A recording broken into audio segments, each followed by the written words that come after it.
Book 3, Chapter 41. Leela and Saraswati enter King Vidaratha's tent. He remembers his past lives. Everything is within the temple of the mountain Brahman. Discrimination of air. Vasistha said, when the ladies entered the tent, it appeared like a bed of lotuses. Its white ceiling seemed as graceful as the vault of heaven, with two moons rising at once under it. A pure and cooling fragrance spread about it as if blown by the breeze from mandara flowers, and lulled the prince to sleep. Everyone was lying in their camps. It made the place as pleasant as the celestial pleasure garden of Nandana, and healed all the pains and cares of the people there. It seemed like a spring garden filled with the fragrance of the fresh blown lotuses in the morning.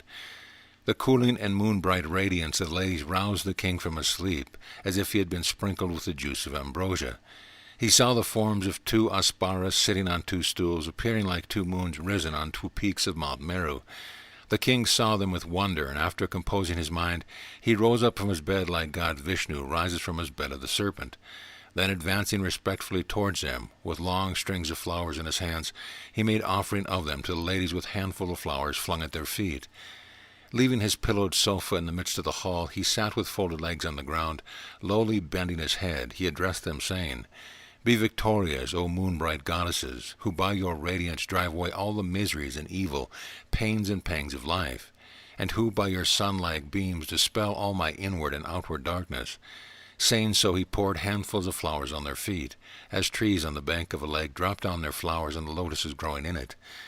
Then the goddesses, desiring to reveal the ancestry of the king, inspired his minister, who was laying nearby, to relate it to Leela. Upon waking, the minister saw the nymphs manifested before him, and advancing humbly before them threw handfuls of flour upon their feet. The goddess had said, "Let us know, O king, who you are and when and of whom you were born." Hearing these words of the goddess, the minister spoke, saying, "It is by your favor, O gracious goddess, that I am empowered to relate of my king's ancestry to your kind graces. There was a sovereign born of the imperial line of Ishkavaku, named Mukundaratha, who had subjugated the earth under his arms. He had a moon-faced son by name of Bhadaratha, whose son Vishwawatra was father to the renowned prince Briharatha. His son Sintaratha was the father of Sailaratha, and his son Kamaratha was father of Maharatha. His son Vishnuratha was father of Nabhatha, who gave birth to this my lord of handsome appearance. He is renowned as Vidaratha, and is born with the great virtues of his sire, as the moon was produced of the milky ocean to shed this ambrosial beam over his people. He was begotten by his mother, Sumitra, like the god Guha of Gauri. He was installed king of the realm in the 10th year of his age, owing to his father taking himself to asceticism. He has been ruling the realm with justice since that time, and your appearance here tonight indicates the blossoming of his good fortune.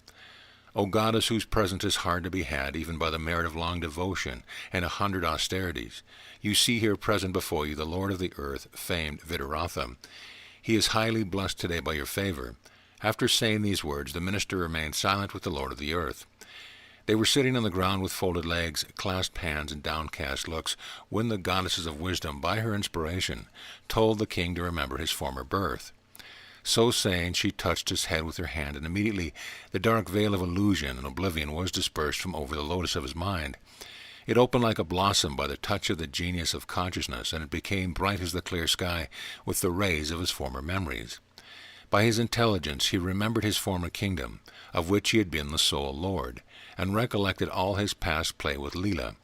He was carried away by the thoughts of the events of his past lives, as one is carried away by the current of waves, and reflected in himself that this world is a magic sea of illusion. He said, "I have come to know this by my favor of the goddesses, but how is it that so many events have occurred to me in a course of one day after my death? Here I have passed a lifetime full of 70 years, and remember having done many works and having seen my grandson. I recollect the bygone days of my boyhood and youth, and I remember well all the friends and relatives, and all the clothes and attendants that I had before." The goddess replied, "Know, O king, that after the fit of unconsciousness attending your death was over, your soul continued to remain in the emptiness of the same place where you still reside. This royal pavilion, where you think yourself living, is situated in the empty space within the house of the Brahman in that hilly district. It is inside that house that you see the appearances of your other homes present before you, and it was in that Brahman's house that you devoted your life to my worship. It is the shrine within the same house and on the same spot that contains the whole world which you are now seeing all about you. This abode of yours is situated in that same place and within the clear firmament of your mind. It is a false notion of your mind, which you have gained by your habitual mode of thinking, that you are born in your present state of the race of Ikshvaku.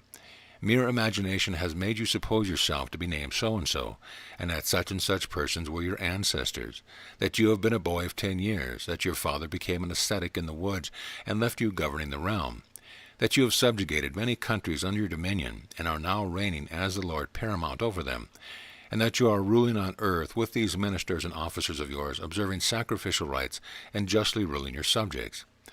You think that you have passed 70 years of your life, and that you are now beset by very formidable enemies, and that having waged a furious battle, you have returned to this tent of yours, where you are now seated, and attend to adore the goddesses who have become your guests here. You are thinking that these goddesses will bless you with your desired object, because of them have given you the power in recollecting the events of your former birth, that these goddesses have opened your understanding like the blossoms of a lotus, and that you have the prospect of getting rid of all questions, that you are now at peace and rest, and enjoy the solace of your solitude, and that your long-continued error of this world now removed forever. You remember the many acts and pleasures of your past life in the body of King Padma before you were snatched away by the hand of death. You now perceive in your mind that your present life is only a shadow of the former, as it is the same wave that by its rise and fall carries one onward. The constant current of the mind flows like a river and leads a man like a weed from one whirlpool to another. The course of life now runs alone as in dreaming, and then accompanied by the body as in the waking state, both of which leave their traces in the mind at the hour of death. The sun of consciousness being hidden under the mist of ignorance, there arises a network of a false world which makes a moment appear like 100 years. Our lives and deaths are mere phantoms of imagination, just like we imagine houses and towers and aerial castles and icebergs. The world is an illusion, like the delusion of moving banks and trees to a passenger in a vessel on water or a rapid vehicle on land, or like the trembling of a mountain or quaking of the earth to one affected by a convulsive disease.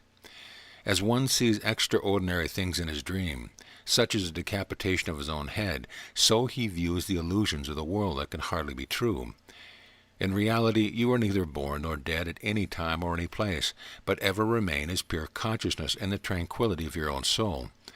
You seem to see all things about you, but you are seeing nothing real in them. Your all-seeing soul sees everything in itself. The soul shines by its own light like a brilliant gem. Nothing that appears beside it, whether this earth or yourself or anything else, is a reality. These hills and cities, these people and things, and ourselves also, are all unreal and mere phantoms, appearing in the hollow vault of the Brahman on the hilly district. The kingdom of Leela's husband was only a picture on this earth, and his palace, with all its grandeur, is contained within the sphere of the same hollow shrine. The known world is contained within the empty sphere of that shrine, and it is in one corner of this mundane house that all of us are here situated.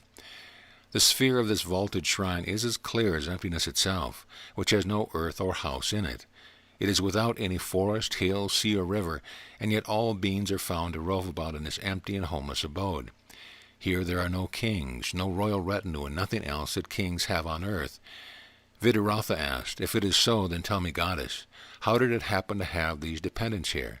A man is rich in his own mind and spirit. Is it not so ordained by divine mind and spirit? If not, then the world must appear as a mere dream, and all these men and things are only creatures of our dream. Tell me, goddess, what things are spiritually true and false? How are we to distinguish the one from the other?" Saraswati answered, "Know, prince, that those who have known the only knowable one, and are assimilated in the nature of pure understanding, view nothing as real in the world except the empty consciousness within themselves. The misconception of the serpent in a rope being removed, the fallacy of the rope is removed also. The unreality of the world being known, the air of its existence also ceases to exist. Knowing the falsity of water in a mirage, no one thirsts after it any more. Knowing the falsehood of dreams, no one thinks himself dead as he had dreamt. The fear of dreaming death may overtake the dying, but it can never assail the living in his dream. He whose soul is enlightened with the clear light of his pure consciousness is never misled into believing his own existence, or that of others, by the false application of the terms I, you, this, or the like." Valmiki speaking. As the sage was lecturing in this matter, the day departed to its evening service with the setting sun. The assembly broke with mutual greetings to perform their evening rituals, and it met again with the rising sun, after dispersion of the gloom of night. Book 3, Chapter 42. Philosophy of Dreaming, Swapnam. Creation is a dream. Vidaratha asks a boon to be reunited with his second Queen Leela. Vasistha speaking. The man who is devoid of understanding, ignorant, and unacquainted with all the pervading principles, thinks the unreal world is real, dense, and concrete. Just like a child is not freed from his fear of ghosts until his death, so the ignorant man never gets rid of his fallacy of the reality of the unreal world as long as he lives. Just like solar heat causes the air of water in the mirage to both dear and unweary persons, so the unreal world appears as real to the ignorant part of mankind. As the false dream of one's death appears to be true within the dreaming state, so the false world seems to be a field of action and gain to the deluded man. Just like one, not knowing what is gold, sees a golden bracelet to be a mere bracelet and not gold, so the ignorant, without knowledge of the causal substance, are ever misled by the appearance of form. The ignorant see a city, a house, a hill, and an elephant as they are presented before him, so appearances are all taken only as they are seen, and not what they really are. As strings of pearls are seen in the sunny sky in various paints and taints in the plumage of a peacock, so the phenomenal world presents its false appearance as sober realities. Know life to be a long sleep, and the world with myself and yourself are the visions of its dreams. We see many other persons in the sleepy dream, none is real, as you will now learn from me. There is only one all-pervading, quiet, and spiritually substantial reality. It is of the form of unintelligible consciousness and an immense outspreading emptiness. It is omnipotent and all in all by itself. It is of the form manifesting itself everywhere. Hence the citizens that you see in this visionary city are only transient forms of men presented in your dream by that omnipotent being. The mind of the viewer remains the same in the sphere of his dream and represents images, thought of by itself in that visionary sphere of mankind. The knowing mind has the same knowledge of things, both in its waking and dreaming states, and it is by an act of the perceiving mind that this knowledge is imprinted as true in the conscious souls of men. Rama said, if persons seen in the dream are unreal, then tell me, sage, what is the fault in the embodied soul that makes them appear as realities? Vasistha replied, the cities and houses seen in dreams are nothing in reality. The illusion Maya of the embodied soul makes them appear as true, like those seen in the waking state in this ordinary world. I will give you proof of this.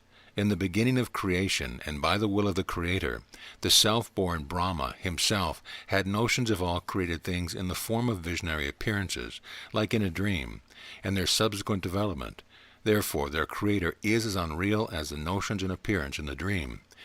Learn this truth from me, now that this world is a dream, and that you and all other men have your sleeping dreams contained in your waking dreams of this ordinary world. If the scenes in your sleeping dream have no reality in them, how can you expect those in your daydreams to be real at all? As you take me for a reality, so do I also take you and all other things for reality likewise, and such is the case with everybody in this world of dreams. As I appear an entity to you in this ordinary world of lengthened dreams, so you too appear an actual entity to me. So it is with all their protracted dreaming. Rama asked, if both these states of dreaming are alike, then tell me, when the dreamer awakens, why doesn't he think the visions in his dream were as real as those of this daydreaming state? Vasistha replied, yes, night dreaming is of the same nature as daydreams, in that dream objects appear to be real in both. Upon a man's awakening from sleep, the night dreams vanish in empty air. Upon a man's death, his daydreams vanish in empty air. As the objects of your night dreams do not exist in time or place upon your waking, so also those of your daydreams can have no existence upon death. Thus everything that appears real for the present is unreal, and though it might appear as charming as a fairy form in a dream, at last it all disappears into an airy nothing. There is one consciousness that fills all space. It appears as everything, both within and without everybody. It is only by our elusive conception of it that we take it in different lights. As one picks up a jewel he happens to see in a treasure house, so according to our own liking, we lay hold of anything with which the vast consciousness is filled. The goddess of intelligence, having caused the germ of true knowledge to sprout forth in the mind of the king, by sprinkling the ambrosial drops of her wisdom over it, spoke to the king in this way at the end. I have told you all this for the sake of Leela, And now, good king, we shall take leave of you and those illusory scenes of the world." Vasistha said, the intelligent king, being gently addressed by the goddess of wisdom, asked her in a humble tone. Vitaratha said, "Your visit, O most bounteous goddess, cannot go for nothing. If when we poor mortals cannot withhold our bounty from those who petition us for help, I will quit this body to go on to another world. As one passes from one chain of dreams into another, look upon me, your petitioner, with kindness, and grant me the favor I asked of you, because the great never refuse to grant the prayers of the supplicants. Grant that this virgin daughter of my minister may accompany me to the region where I shall be led, so that we may have spiritual joy in each other's company hereafter." Saraswati said, "Go now, king, to the former palace of your past life, and there reign without fear in the enjoyment of true pleasure. Know, king, that our visits never fail to fulfill the best wishes of our supplicants." Book 3, Chapter 43, The City Burning. The goddess added, "Know further, O king, that you are destined to fall in this great battle, and that will have your former realm presented to you in the same manner as before. Your minister and his maiden daughter will accompany you to your former city, and you shall enter your lifeless corpse lying in state of the palace. We shall fly there like the wind before you, and you will follow us accompanied by the minister and his virgin daughter, like one returning to his native country. Your way there will be as slow or swift as those of horses, elephants, asses, or camels, but our course is quite different from any of these." Vasistha speaking. As the king and the goddesses were going on with this sweet conversation, a man on horseback arrived before them in a great hurry and confusion. He said, "Lord, I come to tell you that the enemy is showering darts and discs, swords and clubs upon us like rain, and they have been pressing upon us like a flood on all sides. They have been raining their heavy weapons upon us at pleasure, like the impetuous gust of a hurricane hurls down fragments of rocks from the heads on high hills. There they have set fire to our fortress-like city, and fires are burning on all sides like a wildfire. It is burning and engulfing houses with a hideous noise. The smoke, rising like heaving hills, have covered the skies like a flood of clouds, and the flames of the fire, leaping high, resemble a Garuda bird flying in the sky." Vasistha said, as the royal marshal was delivering his unpleasant intelligence with trepidation, there arose a loud cry from outside that filled the sky with its uproar. The twanging of bowstrings drawn to the ears, and rustling of flying arrows flung with full force, the loud roaring of furious elephants, and the shrieks of frightened ones. Gorgeous elephants bursting into the city with a clattering sound, and the high loud shouts of citizens whose houses have burnt to the ground. The falling and flying of burnt embers with a crackling noise, and the burning of raging fire with a hoarse sound.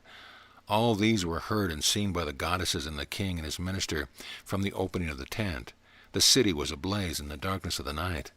It was as like the conflagration of fiery oceans on the last day. The city was covered by clouds of the enemy army, with their flashing weapons waving on all sides. The flames rose as high as the sky, and the all-dissolving fire of destruction melted buildings as big as hills. Bodies of thick clouds roared on high and threatened the people like the clamor of stout robber gangs gathered for plunder and booty. The heavens were hidden under clouds of smoke rolling like the shades of Pushkara and the Varta could at the end of the world, and the flames of fire flashed like the golden peaks of Meru. Burning cinders and sparks of the fire glittered in the sky like meteors and stars, and the blazing houses and towers glared like burning mountains. Groups of soldiers were attacking by the spreading flames that trapped half-burned citizens with their bitter cries between clouds of fire and their fear of the enemy outside. Sleets of arrow-like spears flew in the air on all sides, and showers of burning missiles fell everywhere, burning and piercing people in large numbers. The greatest and most expert champions fought but were crushed under the feet of elephants. Streets were heaped with treasures wrested from looters in their retreat. Men and women wailed at the falling of firebrands upon them, and the splitting of splinters and the slitting of timbers emitted a crack noise all around. Big blocks of burning wood were blown up, blazing in the air like burning suns, and heaps of embers filled the face of the earth with living fire. The air echoed with the cracking of combustible wood and the bursting of burning bamboo, the cries of parched animals and the howling of soldiers. The flaming fire was quenched after consuming the royal city to ashes, and the devouring flames ceased after they had reduced everything to cinders. The sudden outbreak of fire was like burglars breaking into a house, and upon its sleeping inhabitants it made prey of everything that fell in its way. At this moment King Vitaratha heard a voice from his soldiers, who saw wives fleeing from the scorching flames. Oh, the high winds that have blown flames to the top of our houses with their rustling sound that have hindered our taking shelter under cooling protection. Sorrow for the burning of our wives who, by pacifying the smart of every pain, were as cold as frost to our bodies before, and whose ashes now rest on our breasts like the lime from burnt shells. Oh, the mighty power of fire that has burned the hair of our fair maidens like blades of grass or straw. Curling smoke is ascending on high like a whirling and long meandering river in the sky, and black and white fumes of fire resemble the dark stream of Yamuna in one place, and the milky path of the ethereal Ganga in another. Streams of smoke bearing the sparks on high dazzle the sight of heavenly charioteers with their bubbling sparks. Our fathers, mothers, brothers, sisters, relations, and suckling babes are all burnt alive in the black and blue flames. Here are we burning with grief for them in these houses that have been spared by the devouring flame. See, there the howling fire is fast advancing to those houses, and here the cinders are falling as thick as the frost on Mount Meru. Behold the dire darts and missiles dropping down like driving rain, breaking windows like bodies of gnats in the shade of evening. Flashing spears and fire flaring above the watery oceans of the sky resemble an undersea fire ascending to heaven. Smoke is rising in clouds, and flames are tapering in the form of towers, and all that was humid and green is sucked and dried up like the hearts of the dispassionate. Trees are broken down by the raging fire, like posts by enraged elephants. They are falling with a crackling noise as if they were screaming at their own fall. Trees in the orchard, now flourishing in their luxury of fruits and flowers, are left bare by the burning fire, like householders bereft of their properties. Children abandoned by their parents in the darkness of the night, fleeing through the streets, are either being pierced by flying arrows or crushed under falling houses. Elephants posted at the front of the army were frightened by the flying embers driven by the winds, and fled with loud screaming at the fall of the burning houses upon them. Oh, the pain of being put to the sword is no more terrible than being burned by fire, or smashed under the stones of a thundering engine. Streets are filled with domestic animals and cattle of all kind, let loose from their folds and stalls to raise their commingled cries in the blocked streets like the confused noise of battle. Weeping women pass like lotus flowers on land, with their lotus-like faces, feet, and palms. Drops of tears fell upon the ground like fluttering bees from their lotus-shaped eyes and wet apparel. The red taints and spots of the hair clusters upon their foreheads and cheeks burned like a silk of flowers. Alas for the pity that the furious flame of fire, like a ruthless victor who delights in acts of inhumanity, should singe the black-lined, bee-like eyelids of our dear-eyed fairies. Oh, the bond of marriage love that the faithful wife never fails to follow her burning lord, and cremates herself in the same flame with him. The elephant, burned on his trunk from breaking the burning post to which he was tied by the leg, ran violently to the lake of lotuses in which he fell dead. The flames of fire, flashing like flitting lightning amidst clouds of smoke, darted burning coals like bolts of thunder and shower. Lord, the sparks of fire against the dusky clouds appeared like glittering gems in the bosom of the airy ocean, and seemed by their twirling to gird the crown of heaven with the girdle of the Pleiades. The sky was reddened by the light of flaming fires, and appeared like the courtyard of death, dyed with purple colors in joy for reception of the souls of the dead. Alas the day and want of manners that royal dames are forcibly carried away by these armed ruffians. See them dragged from their stately building in the streets, strewing their path with wreaths of flowers torn from their necks, while their half-burnt locks are hanging loosely around their bare breasts. Their loose clothing uncovering their backs and loins, and jewelry dropped from their wrists are strewn on the ground. Their necklaces are torn and their pearls scattered about. Their bodies are bared of their bodices, and their golden-colored breasts appear to view. Their shrill cries and groans, rising above the war cry, choke their breath and split their sides. They fall unconscious, eyes dimmed by ceaseless floods of tears. They fell in a body with their arms twisted about each other's necks, the ends of their clothes tied to each other. In this way they are forcibly dragged ruffians, their bodies mangled in blood. Ah, who will save them from the state? Cried the royal soldiers, with piteous looks on their sad plight of the woman, and shedding big drops of tears like lotuses. The bright face of the sky turned black at the horrible sight, and it looked with its blue lotus-like eyes of clouds on the fair lotus-like maidens thus scattered on the ground. Thus like these ladies, the goddess of royal prosperity, decorated as she was with her waving and pendant locks, her flowing garments, flowery garlands, and ornamental jewelry, was brought to her end after her enjoyment of the pleasures of royalty and the gratification of all of her desires. Book 3, Chapter 44. Enlightened Leela sees Vidaratha's Queen Leela. Habits of the mind reproduce the same images. Vasistha said, "At this instant the great queen, who was in the bloom of youthful beauty, entered Vidaratha's camp like the goddess of grace pops under the lotus flower. She was decorated with hanging wreaths of flowers and necklaces, and accompanied by a train of her youthful companions and handmaids, all terrified with fear. With her face as bright as the moon and her form as fair as the lily, she appeared like a star of heaven, her teeth shining like sets of stars, and her bosom throbbing with fear. Then one of her companions informed the king about the fate of the warfare, which resembled the onset of demons upon the Apsara tribe. 'Lord,' she said, 'this lady had fled with us from her harem to take refuge under your arms, like a tender vine seeks the shelter of a tree from a rude gust of wind.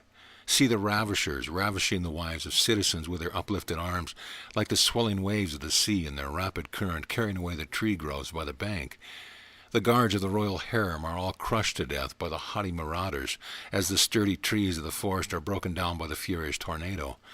Our armies, frightened by the enemy from afar, dare not approach the falling city, as nobody ventures to rescue lotus beds from a flood under the threatening thunders of a rainy night. Hostile forces have poured into the city in terrible numbers, and having set it on fire, are shouting loudly under the cloud of smoke, their weapons brandished on all sides. Handsome ladies are dragged by the hair from their families like screaming cranes caught and carried away by cruel fowlers and fishermen. Now we have brought this luxurious, tender creeper to you, so that you may save her from similar fate.'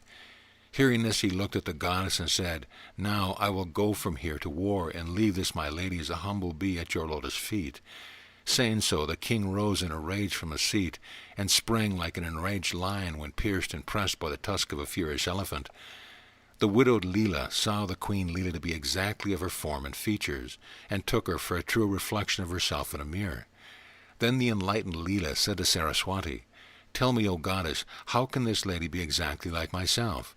She is what I have been before. How did she come to be like me? I see this prime minister with all these soldiers and citizens, these forces and vehicles, all to be the same as mine, and situated in the same place and manner as before. How is it then, O goddess, that they came to be placed in this place?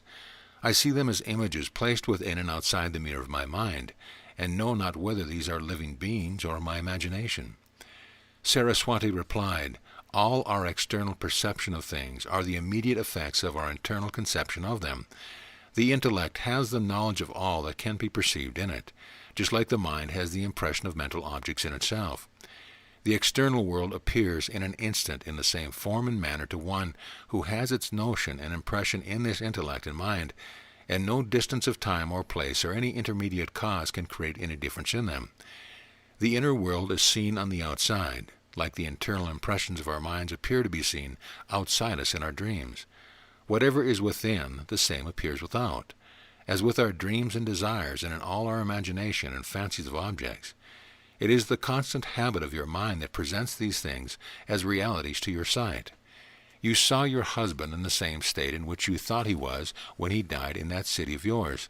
It is the same place where he now exists. Even now he is presented with the same objects of his thought as he had at that moment. Anything that appears to be different in this state comes from the turn of his mind of thinking, is so before. All that appears real to him is the creation of his fancy, and is as unreal as his dream or desire, for everything appears to be the same as it is thought of in the mind. Say, therefore, what truth can there be in these envisioned objects, which are unsubstantial as dreams and in the end vanish into airy nothing? Then know that everything is no better than nothing, and like a dream proves to be nothing upon waking. Waking is also a dream and equally nothing at death. Death in lifetime is a non-existence, and life in death becomes null and extinct. These extinctions of life and death proceed from the fluctuating nature of our notions of them. So there is neither any entity nor a non-entity either. Both appear to us by turns as fallacies. For what after a kalpa eon neither was nor will be cannot exist today or in any other epoch or yuga, whether gone before or coming afterwards. That which is never non-existent is the ever-existent Brahman, and that is the world. It is in him that we see everything rise and fall by our fallacy, and what we falsely term as the creation or the created. As phantoms appear in the emptiness, all are vacant and void, and as the waves of the sea are nothing but its water, so do these created things exist and appear in Brahman only. As the minutiae appearing in the air vanish in the air, and as the dust driven by the winds is lost in the winds, so the false notions of yourself and myself are lost in that Supreme Self, in which all things rise and fall like waves of the ocean. What reliance can there be in this dust of creation, which is no more than the water of the mirage, when everything is united in that soul unity? The knowledge of individualities is mere fallacy. We see apparitions in the dark, though the darkness itself is no apparition. Our lives and death are the false notions of our error, and the entirety of existence is equally the production of gross error, Maya. All this is himself, for he is the great Kalpa, or will that produces everything. It is he who exists when all things are extinct in him. Therefore these appearances are neither real nor unreal of themselves. But to say both real and unreal are Brahman is a contradiction. Therefore it is he who fills the infinity of space and abides equally in all things and their minutest particles. Wherever the spirit of Brahman abides, and even in the most minute living particle, it views the whole world in itself, like one thinking on heat and cold of fire, and frost has the same sensation within himself at that moment. So does the pure consciousness perceive the Holy Spirit of God within itself, just like one sees particles of light flying in his closet at sunrise. So these multitudes of worlds move about like teeny particles in the infinite space of the divine mind, as the particles of odorous substance oscillate in empty air. In this way, this world abides in its incorporeal state in the mind of God, with all its modifications of existence and non-existence, emanation and absorption, its condensation into dense and diffusion into subtle, and its movement and rest. But you must know all these modes and conditions of being belong only to material and not to the spirit, which is unconditioned and indivisible. There is no change or division of one's own soul, so there is no partition or variations of the Supreme Spirit. It is according to ideas in our minds that we see things in their different aspects before us. Yet the word world, Vishva, is not a meaningless term. It means the all as contained in Brahman. Therefore it is both real and unreal at the same time, like the fallacy of a snake in a rope. It is the false notion of the snake that makes the true rope appear like the untrue snake to us, which we are apt to take for the true snake itself. So in the same way we make the mistake of taking divine consciousness, which is the prime cause of all, to be an individual soul.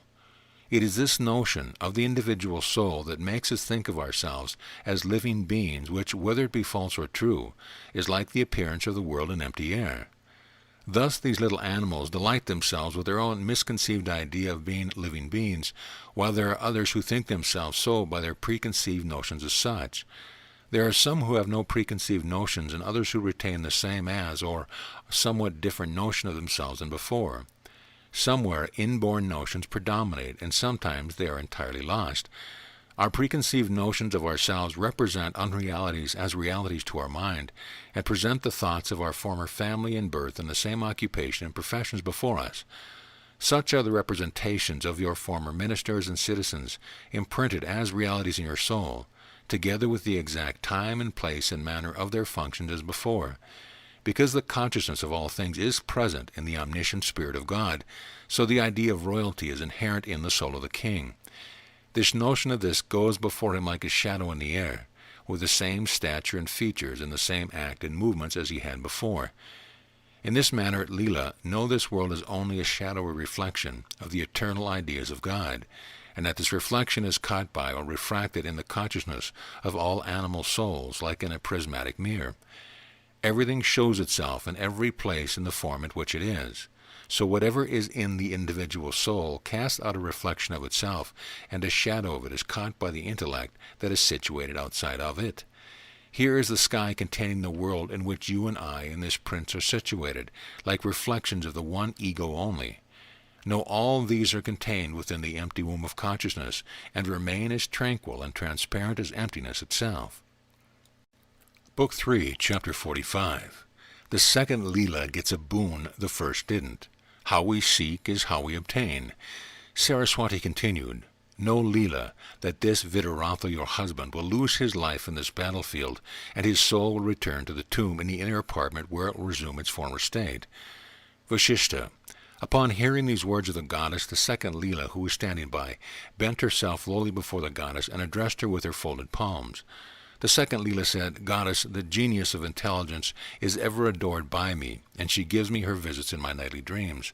I find you here exactly of her likeness. Therefore give me your blessings, O goddess with the beautiful face."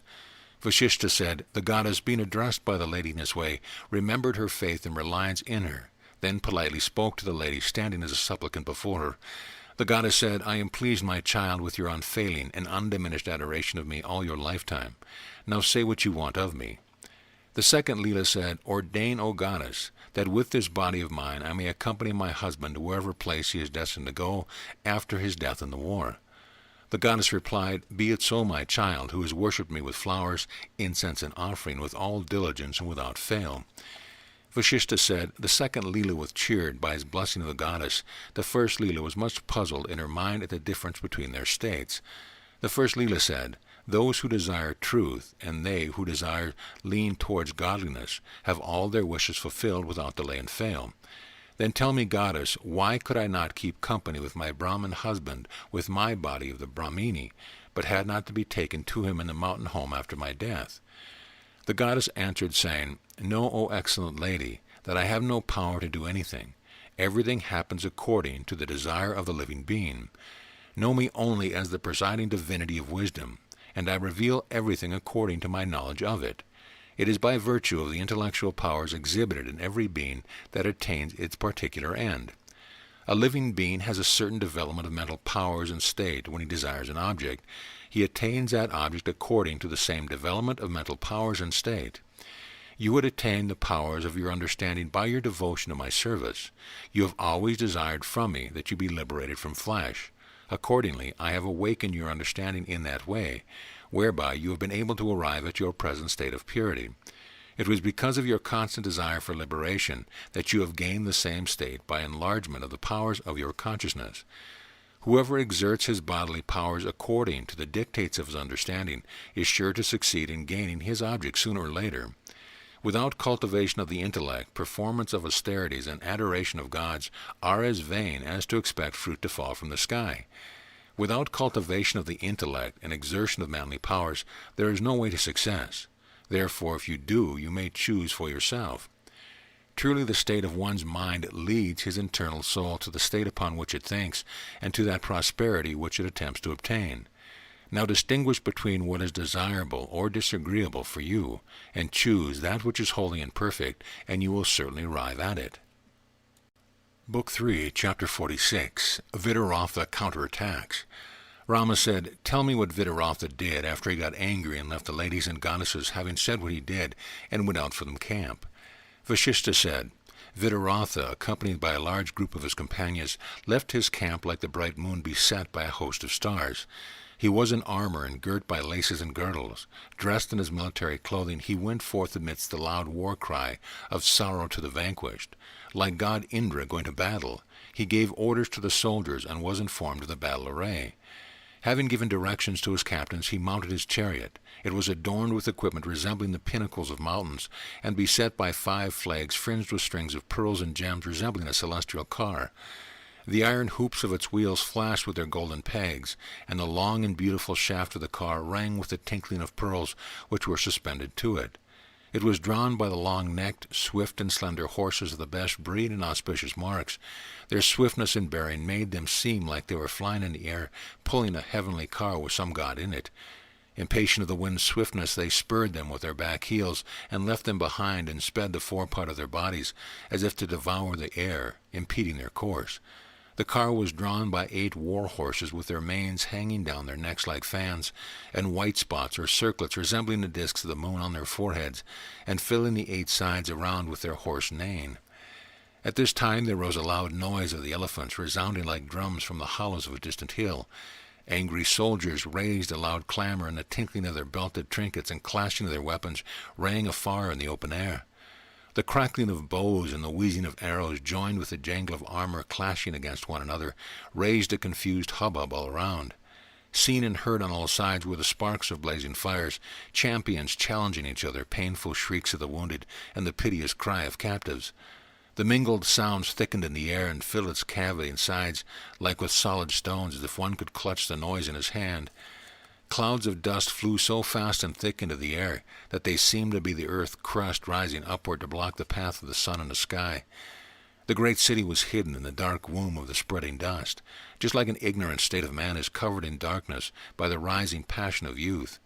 Burning lights become as dim as the fading stars of heaven by daylight, and the darkness of night became as thick as the devil of darkness gathered their strength at night. The two Leelas saw the great battle from the tent with the minister's virgin daughter. By favor of the goddess, they had their eyes enlightened with far-sightedness. Now there was an end to the flashing and clashing of the hostile arms in the city, just like the flash and crash of undersea fires are put to an end by the all-submerging floods of the universal deluge. Vitaratha collected his forces and, without considering the enemy's superiority, pressed himself forward into them, as the great Mount Meru rushed into the water of the great deluge. Now the twanging of the bowstrings emitting a clattering sound, and the enemy forces advanced in battle, array like bodies of cloud, with rainbows amidst them. Many kinds of missiles flew like falcons in the air. Black steel waved with a dark glare owing to the massacres they made. Clashing swords striking against each other flashed with living flames of fire, and showers of arrows whistled like hissing rainfalls in the air. Two-edged saws pierced the bodies of the warriors, and the flinging weapons hurled into the air, clashing and crashing each other. The darkness of the night was put to flight by the blaze of the weapons. The entire army was pierced by arrows sticking like hairs on their bodies. Headless trunks moved about like players in a horrid, solemn ritual of the god of death, Yama. Furies fled about at the violence of war like ravaging girls at drunken revelries. Elephants fighting with their tusks sent a clattering noise into the air. Stones flung from the slings flew like flowing stream in the air. Bodies of men were falling dead on the ground like the dried leaves of forest blown away by the wind. Streams of blood were running in the field of battle, and as if the heights of war were pouring down the floods on death-blow. The dust of the earth was set down by the floods of blood, and the darkness was dispelled by the blaze of weapons. All clamor ceased in intense fighting, and the fear for life was lost under the stern resolution of death. The fighting was stern without a cry or noise, like the pouring of rain in a breezeless sky. The glitter of swords in the darkened air was like the flashes of forked lightning in the murky clouds. Darks were flying about with hissing noise. Crowbars hit one another with harsh sound. Large weapons struck each other with a jarring noise. The dreadful war raged direfully in the dim darkness of the night. Book 3, Chapter 47. Saraswati explains why Sindhu will win. The encounter of Sindhu and Vitaratha. Vasistha said, as the war was raging furiously between the two armies, the two Leelas addressed the goddess of knowledge and said, "Tell us, O goddess, what unknown cause keeps our husband from gaining victory in this war, in spite of your good grace to him and his repelling enemy elephants in the fighting?" Saraswati replied, "Know, daughters, that I was asked by Vitaratha's enemy to give him victory in battle, which your husband never craved of me. He lives and enjoys his life as it was desired by him, while his antagonist gains the conquest according to his aim and object. Knowledge is contained in the consciousness of every living being, and rewards everyone according to the desire to which it is directed. My nature, like that of all things, is as unchangeable as the heat of fire. So the nature of Vitaratha's knowledge of truth and his desire for liberation lead him to the like result. The intelligent Leela will also be liberated with him, but not the unintelligent one, who by her nature is still unprepared for that highest state of bliss. Vitaratha's enemy, the king of Sindhu, has long worshipped me for his victory in war. Therefore the bodies of Vitaratha and his wife must fall into his hands. O girl, you will also have been liberation like hers in the course of time, but before that, this enemy of yours, the king of Sindhu, will reign victorious in this earth." Vasistha said, as the goddess was speaking in this manner, the sun appeared on the rising hill to behold the wonderful sight of the forces fighting. The thick mists of night disappeared like the enemy Sindhu host, and left Vitaratha's forces to glitter like stars in the approach of night. The hills and dales and the land and water gradually appeared to sight, and the world seemed to reappear to view from amidst the dark ocean of the deluge. The bright rays of the rising sun radiated on all sun like streams of liquid gold, and made the hills appear as they did the bodies of warriors besmirched with blood. The sky seemed like an immense field of battle, stretched over by the radiant rays of sun that made the warriors' shining arms shake in a snake-like manner. The helmets on their heads raised their lotus-like tops, and the rings about their ears blazed with their jewel glare. The pointed weapons were as fixed as the snout of unicorns, and the flying darts fled about like butterflies in the air. The bloody field presented a picture of a ruddy dawn and dusk, and the dead bodies on the ground represented the figures of motionless saints in their yoga. Necklaces hung on their necks like snakes, and armor covered their bodies like the skins of serpents. Flags were flying like crests of vines on high, and the legs of warriors stood like pillars in the field. Their long arms were like tree branches, and the arrows formed a brush of reeds. The flash of weapons spread like a green meadow all around, while their blades blazed with the luster of the long-leaved kataka flowers. The long lines of weapons formed like rows of bamboo and bramble bush, their mutual clashing emitted sparks of fire like clusters of the red asoka flower. Bands of spiritual masters were flying with their leaders away in the air to avoid the weapons that were blazing with the radiance of the rising sun, forming, as it were, a city of gold on high. The sky re-echoed to the clashing of darts and discuses, of swords and spears, and of mallets and clubs in this field, and the ground overflowed with streams of blood, bearing away the bodies of the slain. The land was strewn with crowbars, lances, and spears, and with tridents and stones on all sides. Headless bodies were falling hideously, pierced by poles and pikes and other instruments of death. Above, the ghosts and demons of death were making horrible noise, and below, the shining chariots of Sindhu and Vitaratha moved with a loud rumbling. They looked like the two luminaries of the sun and moon in heaven, and they were equipped with various weapons of discs and rods, of crowbars and spears and other missiles besides. Each was surrounded by thousands of soldiers who shouted loudly as their king turned towards them. Crushed under heavy discs, many fell dead and wounded with loud cries. Big elephants were floating lightly on the currents of blood. Hairs on the head of dead bodies floated like weeds in the stream of blood, and the floating discuses glided like the discs of the moon, reflected in the purple streamlet. The air of the battlefield was filled with the confused noise of the jingling of jeweled ornaments, and tinkling bells of war carriages, and the flapping of flags in the wind. Numbers of valiant as well as dastardly soldiers followed their respective kings, some bleeding under the spears of kuntas, and others pierced by the arrows of archers. Then the two kings turned their chariots in circling rings amidst phalanx armed with all sorts of destructive weapons. Each confronted the other with his arms, and having met one another face to face, commenced showering forth his arrows with the pattering sound of hailstones. They both threatened one another with the roaring of loud surges and clouds. In their rage, the two lions among men fired their arrows at each other. They flung their missiles in the air in the form of stones and mauls, and some faced like swords, and others headed as mallets. Some were sharp-edged discs, and some curved as battle-axes. Some were pointed like pikes and spears, and others had form like bars and rods. Some were shaped like tridents, and others as bulky as blocks of stone. These missiles were falling as fully and as fast as rocks hurled down from high by gusts of blustering hurricanes. The meeting of the two warring powers was as the confluence of the Indus and the sea, with tremendous roaring, collision, and clashing. Book 3, Chapter 48, Supernatural Weapons. Vasistha said, King Vitaratha, finding the high-shouldered king of Sindhu before him, was enraged like the raging sun in his midday fury. The twanging of his bow resounded in the air on all sides, and growled as loudly as the howling of winds in the caverns of mountains. He drew his arrows from his dark quiver and shot them like the rays of the sun rising from the womb of night. Each arrow flung from the bowstring flew like thousands in the air, and fell like millions on the ground. The king of Sindhu was equally expert in his archery, as both of these archers owed their skill with bows to the favor of Vishnu. Some of these darts were called bolts, which blocked the aerial passages, like door bolts do their doors, and fell down on the ground with a loud roar of thunderbolts. Others, decorated with gold, flew hissing as if blown by the winds, and after shining like stars in the sky, fell like blazing meteors on the ground. Showers of shafts poured forth constantly from the hands of Vitaratha, like the ceaseless torrents of rivers or billows of the sea, or the endless radiation of solar rays.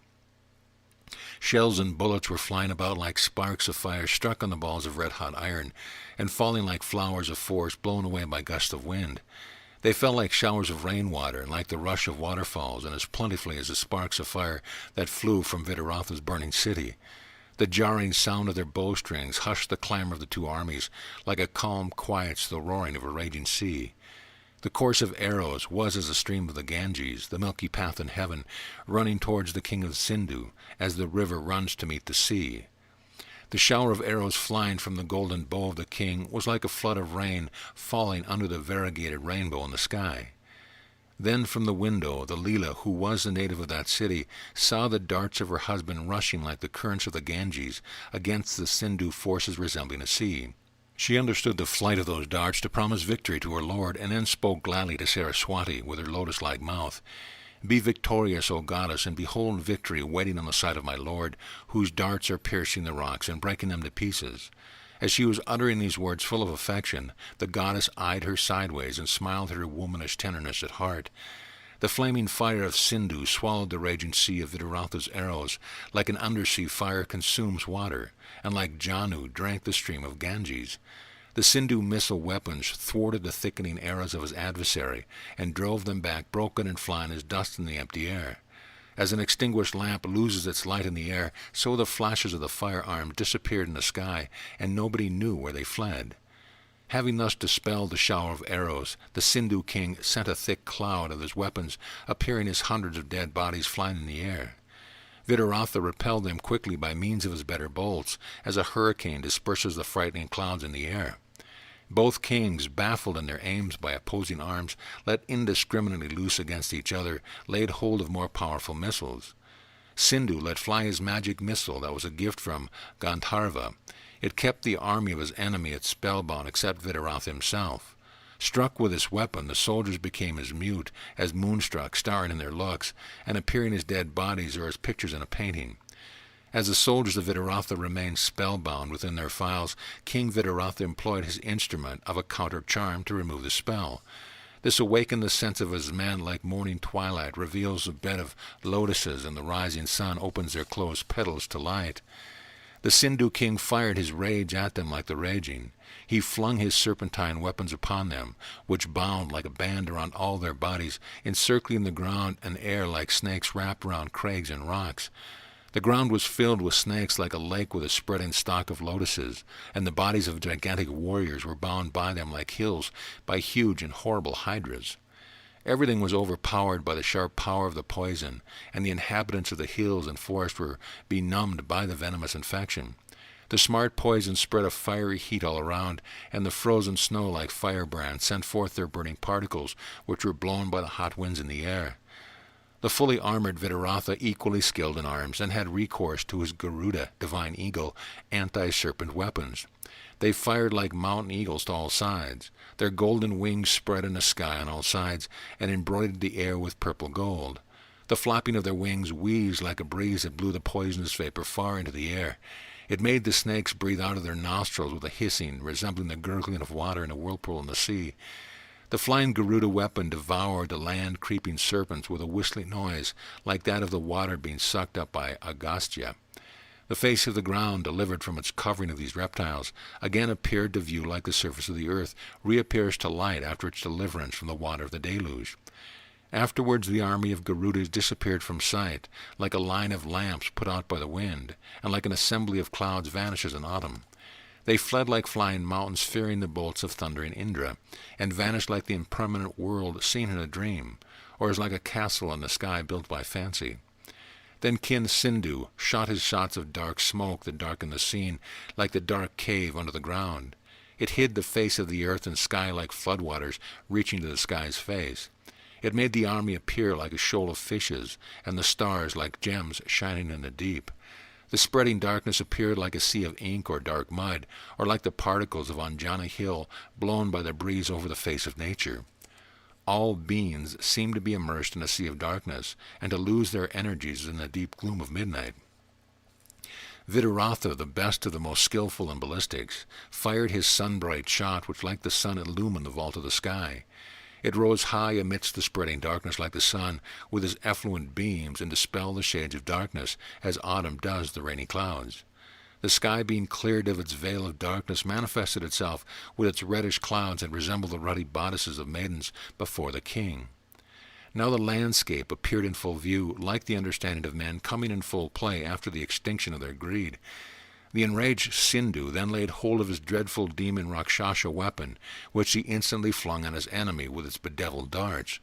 These horrid and destructive darts flew on all sides in the air, and roared like the sea in the gigantic dark clouds of heaven. They were like the flames of bright fire, with their long licking tongues, and ash-colored and smoky curls rising like white hairs on the head, and making a chat-chat sound like that of the moist fuel burning. They wheeled round in circles in the air with a horrible tang-tang noise, now flaming as fire, now fuming as smoke, and then flying about as sparks of fire. With mouths beset by rows of sprouting teeth like a lotus stalk, and faces defaced by dirty and moldy eyes, their hairy bodies were like stagnant pools full of moss and weeds. They flew about and flashed and roared aloud like dark clouds, while the locks of hairs on their heads glared like lightning in the midday sky.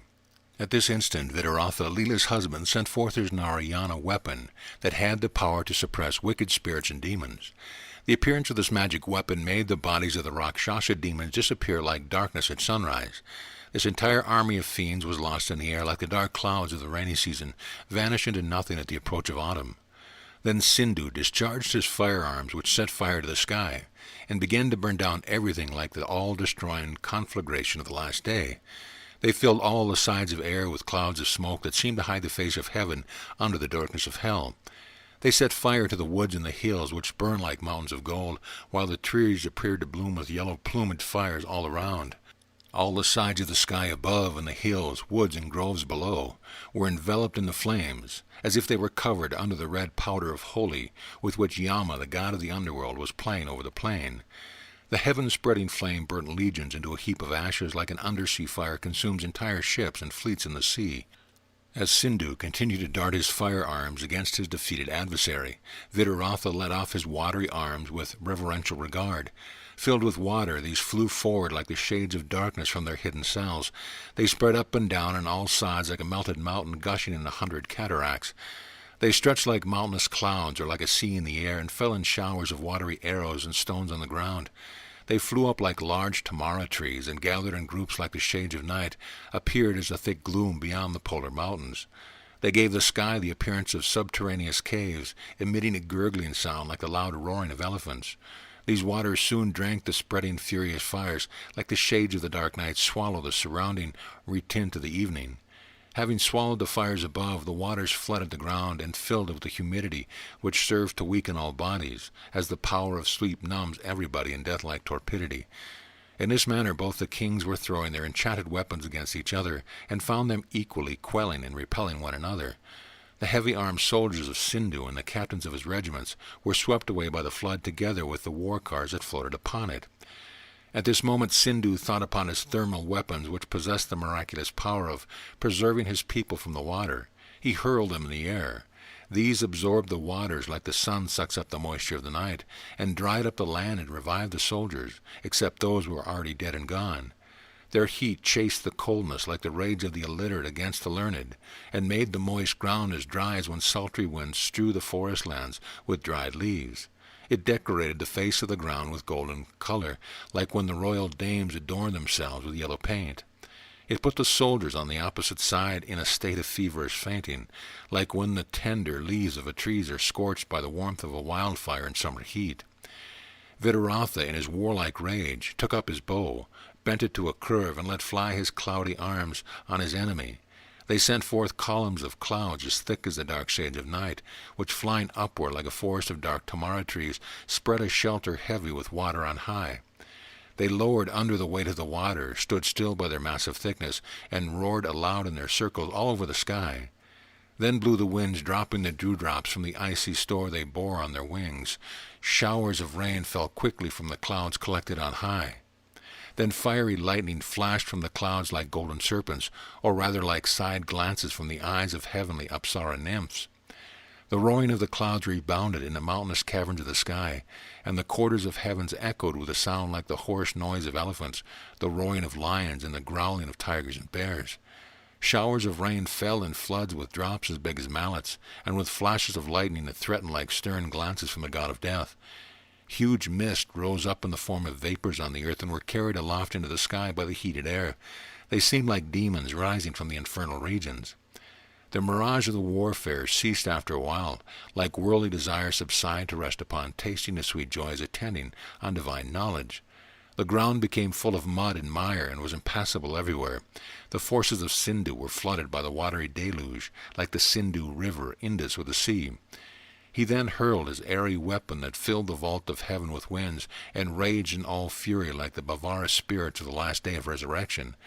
The winds blew on all sides of the sky, with darts falling like thunderbolts, and hailstones now piercing and then crushing all bodies as if they were the last blast of nature on the doomsday.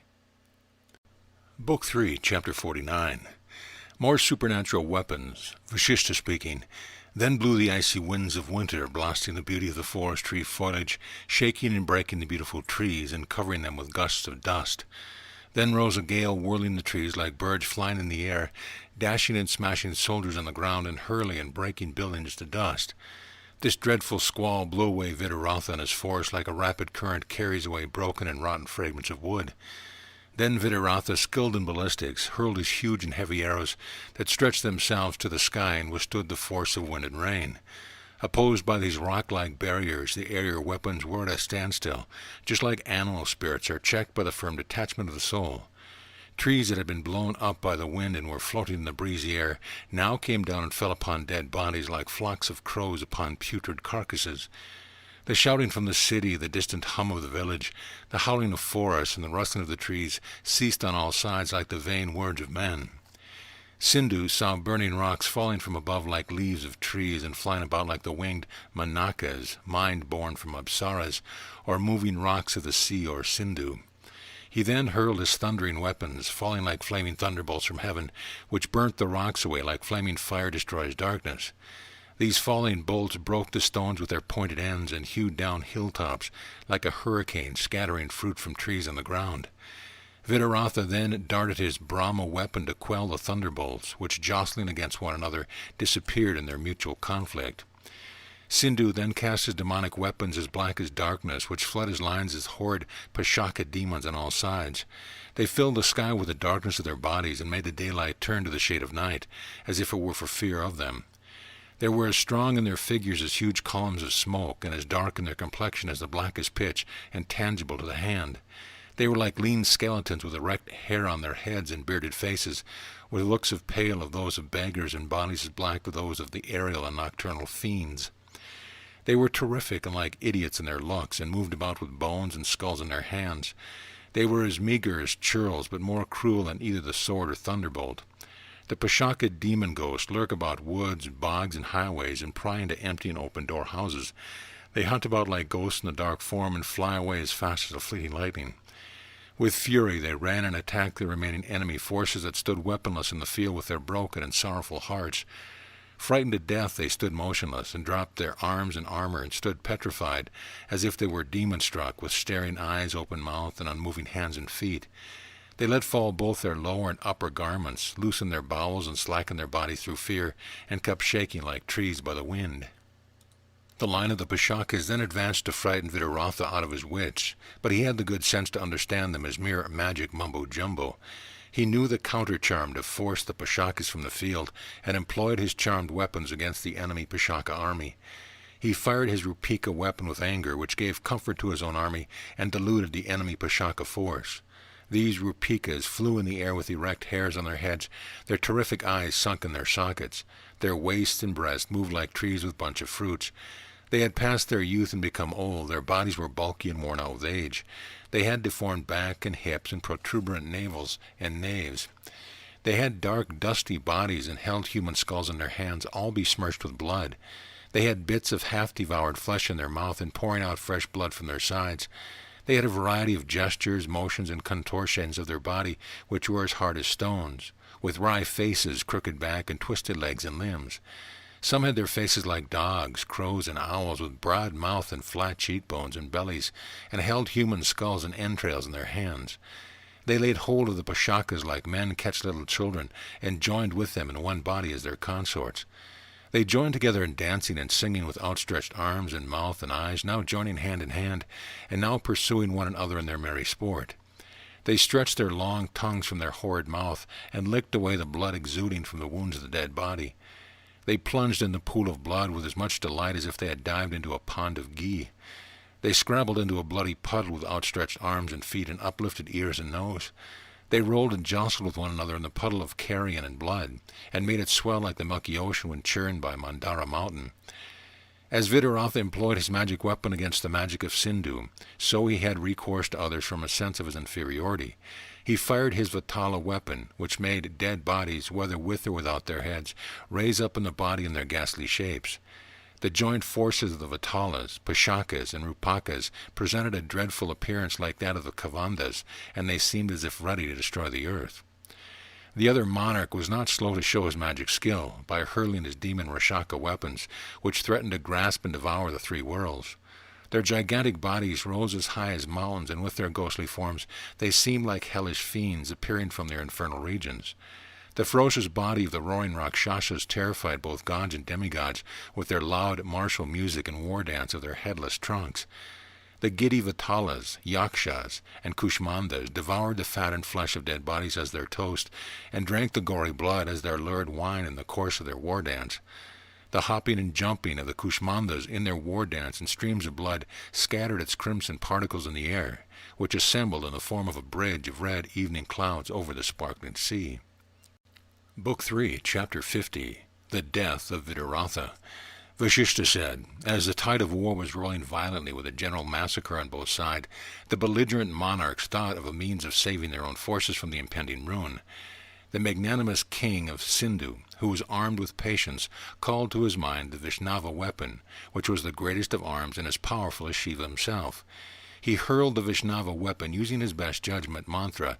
Immediately it emitted 1,000 sparks of fire from its flaming blade on all sides. These sparks became large balls as big and bright as to shine like hundreds of suns in the sky, and others flew like the lengthy shafts of cudgels in the air. Some of them filled the wide field of the sky with thunderbolts as thick as the blades of grass, and others spread over the lake of heaven with battle axes like a bed of lotuses. These poured forth showers of pointed arrows spreading like a net in the sky, and fired dark sword blades scattered like tree leaves in the air. At this time the rival king, Vidurātha, sent forth another Vaishnava weapon for repelling the former, and removing the reliance of his foe in his weakness. It sent forth a stream of weapons counteracting those of the other, and overflowing in currents of arrows and pikes, clubs and axes, and missiles of various kinds. These weapons struggled with and jostled against one another. They split the vault of heaven with their clattering, and cracked like loud thunderclaps, cleaving mountain cliffs. The arrows pierced rods and swords, and the swords hewed down axes and lances to pieces. The mauls and mallets drove the missiles, and the pikes broke the spears. The mallets, like Mandara rocks, broke and drove away the rushing arrows of waves of the sea, and the resistless swords broke to pieces by striking the maces. The lances revolved like the halo of the moon, repelling the black sword blades of darkness, and the swift missiles flashed as the destructive fires of Yama. The whirling discs were destroying all other weapons. They stunned the world by their noise and broke mountains by their strokes. The clashing weapons were breaking one another in numbers, and Vidurātha defeated the arms of Sidhu like a steadfast mountain defies the thunders of Indra. The truncheons were blowing away the curved sword, and the pikes were warding off the stones fired by sling. The crowbars broke down the pointed heads of the pike. The iron rods of the enemy were broken by tridents of Shiva, and the enemy arms were falling down and crushing one another to pieces. The clattering shots stopped the course of the heavenly stream, and the combustion of powder filled the air with smoke. The clashing of dashing weapons lit the sky like lightning, their clattering cracked the worlds like thunderclaps, and their shock split and broke the mountains like thunderbolts. Thus the warring weapons were breaking one another by their impacts, and protracting the engagement by their mutual overthrow. As Sindhu was standing still in defiance of the prowess of his adversary, Vidurātha lifted his own firearm and fired it with thundering sound. It set Sindhu's war chariot on fire like a heap of hay on the plain. While the Vaishnava weapons filled the ethereal sphere with their meteoric blaze, the two kings were thus engaged in fierce fighting with each other, the one firing his weapons like drops of raging rain, and the other hurling his arms like currents of a deluging river. The two kings were thus harassing each other like two brave champions in their contest, when the chariot of Sindhu was reduced to earth by its flame. He then fled to the woods like a lion from its cavern into the mountain, and repelled the fire that pursued him by his aqueous weapons. After losing his car and alighting on the ground, he brandished his sword and cut off the hoofs and heels of his horses of his enemies' chariots in the twinkling of an eye. He hacked everything that came before him like the lean stalks of lotuses. Then Vidurātha also left his chariot with his sword in hand. Both were equally brave and matched to one another in their skill in warfare. They turned about in their rounds and scraped their swords into saws by striking against each other. When their jagged weapons, they tore the bodies of their enemies like fish crushed under teeth. When Vitaratha dropped down his broken sword and threw his javelin against his enemy, it fell with a rattling noise on the bosom of Sindhu like a flaming meteor falls rumbling in the breast of the sea. But the weapon fell back, having hit his breastplate, like a maiden flies back from the embrace of a lover deemed an unfit match for her. Its shock made Sindhu throw out a flood of blood from his lungs, resembling the waterspout of an elephant let out from its trunk. Seeing this, the second Leela cried out with joy to her sister Leela, "See here the demon Sindhu killed by our lion-like husband. Sindhu is slain by the javelin of our lion-like lord, like the wicked demon by the nails of the lion god Narasimha, and he is spouting forth his blood like the stream of water thrown out by the trunk of an elephant from a pool. But alas, this Sindhu is trying to mount on another car, although bleeding so profusely from his mouth and nostrils as to raise a wheezing sound. Look there, our lord Vitaratha is breaking down the golden mounting of his car with the blows of his mallet, like the thundering clouds Pushkara and Avarta break down the gold peaks of Sumera. See this Sindhu now mounting on another carriage, which is now brought before him and decorated like the splendid seat of Gandharva. Alas, our lord has now made the mark of Sindhu's mallet hurled like a thunderbolt against him. But lo, how he flies off and avoids the deadly blow of Sindhu. Hurrah, how nimbly he has got up in his own car, but sorrow is to me that Sindhu has overtaken him in his flight. He mounts on his car like a hunter climbs on a tree and pierces my husband, like a bird-catcher with his pointed arrow does a parrot hidden in its hollow. Behold, his car is broken down and its flags flung aside. His horses are hurt and the driver is driven away. His bow is broken and his armor is shattered, and his whole body is full of wounds. His strong breastplate is broken by stabs of stone, and his big head is pierced by pointed arrows. Behold him thrown down on earth all mangled in blood. Look with what difficulty he is restored to his senses, and seated in his seat with his arm cut off and bleeding under Sindhu's sword. See him weltering in blood gushing out profusely from his body, like a red stream issuing from a hill of rubies. Sorrow is me, and cursed by the sword of Sindhu that has brought this misery on us. It has severed his thighs like they cut a tree with a saw, and has lopped off his legs like the stalks of a tree. Ah, it is I who am so struck and wounded and killed by the enemy. I am dead and gone and burnt away with my husband's body." Saying so, the second Leela began to shudder with fear at the sorrowful sight of her husband, and fell unconscious on the ground like a vine cut off an axe. Vitaratha, though thus mutilated and disabled, was rising to smite the enemy in his rage, when he fell down from his car like an uprooted tree, and was replaced there by his charioteer ready to make his retreat. At this instant the tribal Sindhu struck a saber on his neck, and pursued the car in which the dying monarch was borne back to his tent. The body of Padma, alias Vitaratha, was placed like a lotus in the presence of Saraswati, shining with the splendor of the sun. But the elated Sindhu was kept from entering that place, like a giddy fly from flame. The enemy returned to his camp, and the charioteer entered the apartment and placed the body on its deathbed in the presence of the goddess. The body was all mangled and besmirched with blood seeping from the pores of the severed neck. Book 3, Chapter 51, Sindhu's Rule. Vasistha said, "The loud cry that the king was killed in battle by the rival monarch struck the people with awe and filled the realm with dismay. Carts loaded with utensils and household articles were driving through the streets. Women with their loud wailing were running away amidst the impassable path of the city. Weeping maidens, fleeing for fear, were ravished on the way by their captors. Inhabitants were in danger of being plundered on their properties by one another. The joyful shouts of soldiers in the enemy camp resounded with the roaring of loose elephants and neighing of horses trampling men to death on their way. The doors of the royal treasury were broken open by brave brigands. The hinges flew off, and the ceilings re-echoed to the strokes. The warders were overpowered by numbers, and countless treasures were plundered and carried away. Bandits ripped off the bellies of the royal dames in the palace, and the Chandala freebooters hunted about the royal apartments. The hungry rabble robbed provisions from the royal stores, and soldiers were snatching jewels from weeping children trodden down under their feet. Young and beautiful maidens were dragged by their hair from the seraglio, and rich gems that fell from the hands of the robbers glistened all along the way. Chiefs assembled with ardor with their troops of horses, elephants, and war chariots, and announced the installation of Sindhu by his minister. Chief engineers were employed in decorating the city and its halls, and the balconies were filled by the royal party attending the inauguration. It was then that the coronation of Sindhu's son took place amidst the loud acclamations of victory. Titles and dignitaries were conferred upon the noblemen on the victor's side. The royal party were fleeing for their lives into the villages, where they were pursued by the victorious soldiers. A general pillage spread in every town and village throughout the realm.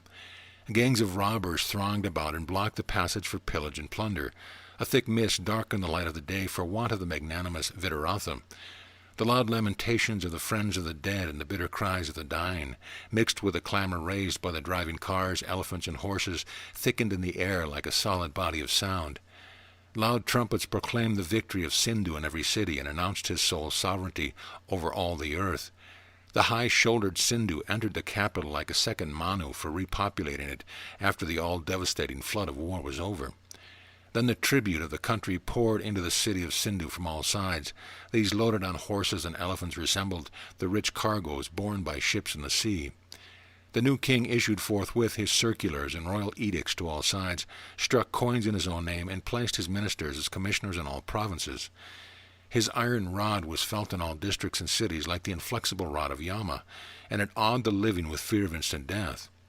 All insurrection and tumult in the realm soon subsided to rest under his reign, like the flying dust of the earth and falling leaves of trees fall to the ground upon subsidence of a tempest. The whole country on all sides was pacified to rest, like the perturbed sea of milk after it had been churned by Mandara mountain. Then there blew the gentle breeze of Malaya, unfurling the locks of the lotus-faced maidens of Sindhu's realm, and blowing the liquid fragrance of their bodies around and driving away the unwholesome air of the carnage. Commentary. The entire vision of Leela shows the state of human life, with its various incidents and phases to its last termination by death. The discontented Brahmin longs for royal dignity, imagines all his enjoyment in the person of Padma, and at last, in the character Vitaratha, sees all its evils. The lesson is for aspirants to avoid aiming at high worldly honors which end in their destruction. In her silent meditation, Leela, by her wisdom, sees the whole course and vicissitudes of the world, and the rise and fall of human glory in the aspiration of her husband, V.L. Mitra. Book 3, Chapter 52. The second Leela reflects upon the first Leela's own self-concept, life after death. Vasistha said, "In the meanwhile, O Rama, the first Leela saw her husband lying unconscious before her and about to breathe his last. She spoke to Saraswati, 'Behold, O mother, my husband is about to shuffle his mortal coil in this perilous war that has laid waste his whole kingdom.' Saraswati replied, 'This combat that you saw, fought with such fury and lasting so long in the field, was neither fought in your kingdom nor in any part of this earth. It occurred nowhere except in the vacant space of the shrine containing the dead body of the Brahmin, where it appeared only as the phantom of a dream. This land that appeared as the kingdom of your living lord Vitaratha was situated with all its territories in the inner apartment of Padma. Again it was the tomb of the Brahmin Vasistha, situated in the hilly village of Vindhya, that showed these varying scenes of the mortal world within itself. As a departed soul views the vision of the past world within its narrow tomb, so is the appearance of all worldly accidents unreal in their nature.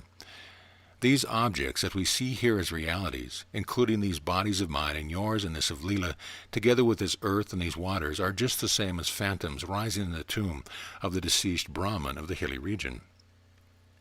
It is the soul that presents the images of things, and nothing external which is wholly unreal can cast its reflection on the soul. Therefore, know your soul to be the true essence which is uncreated and immortal, and the source of all its creations within itself. The soul reflects on its inborn images without changing itself in any way.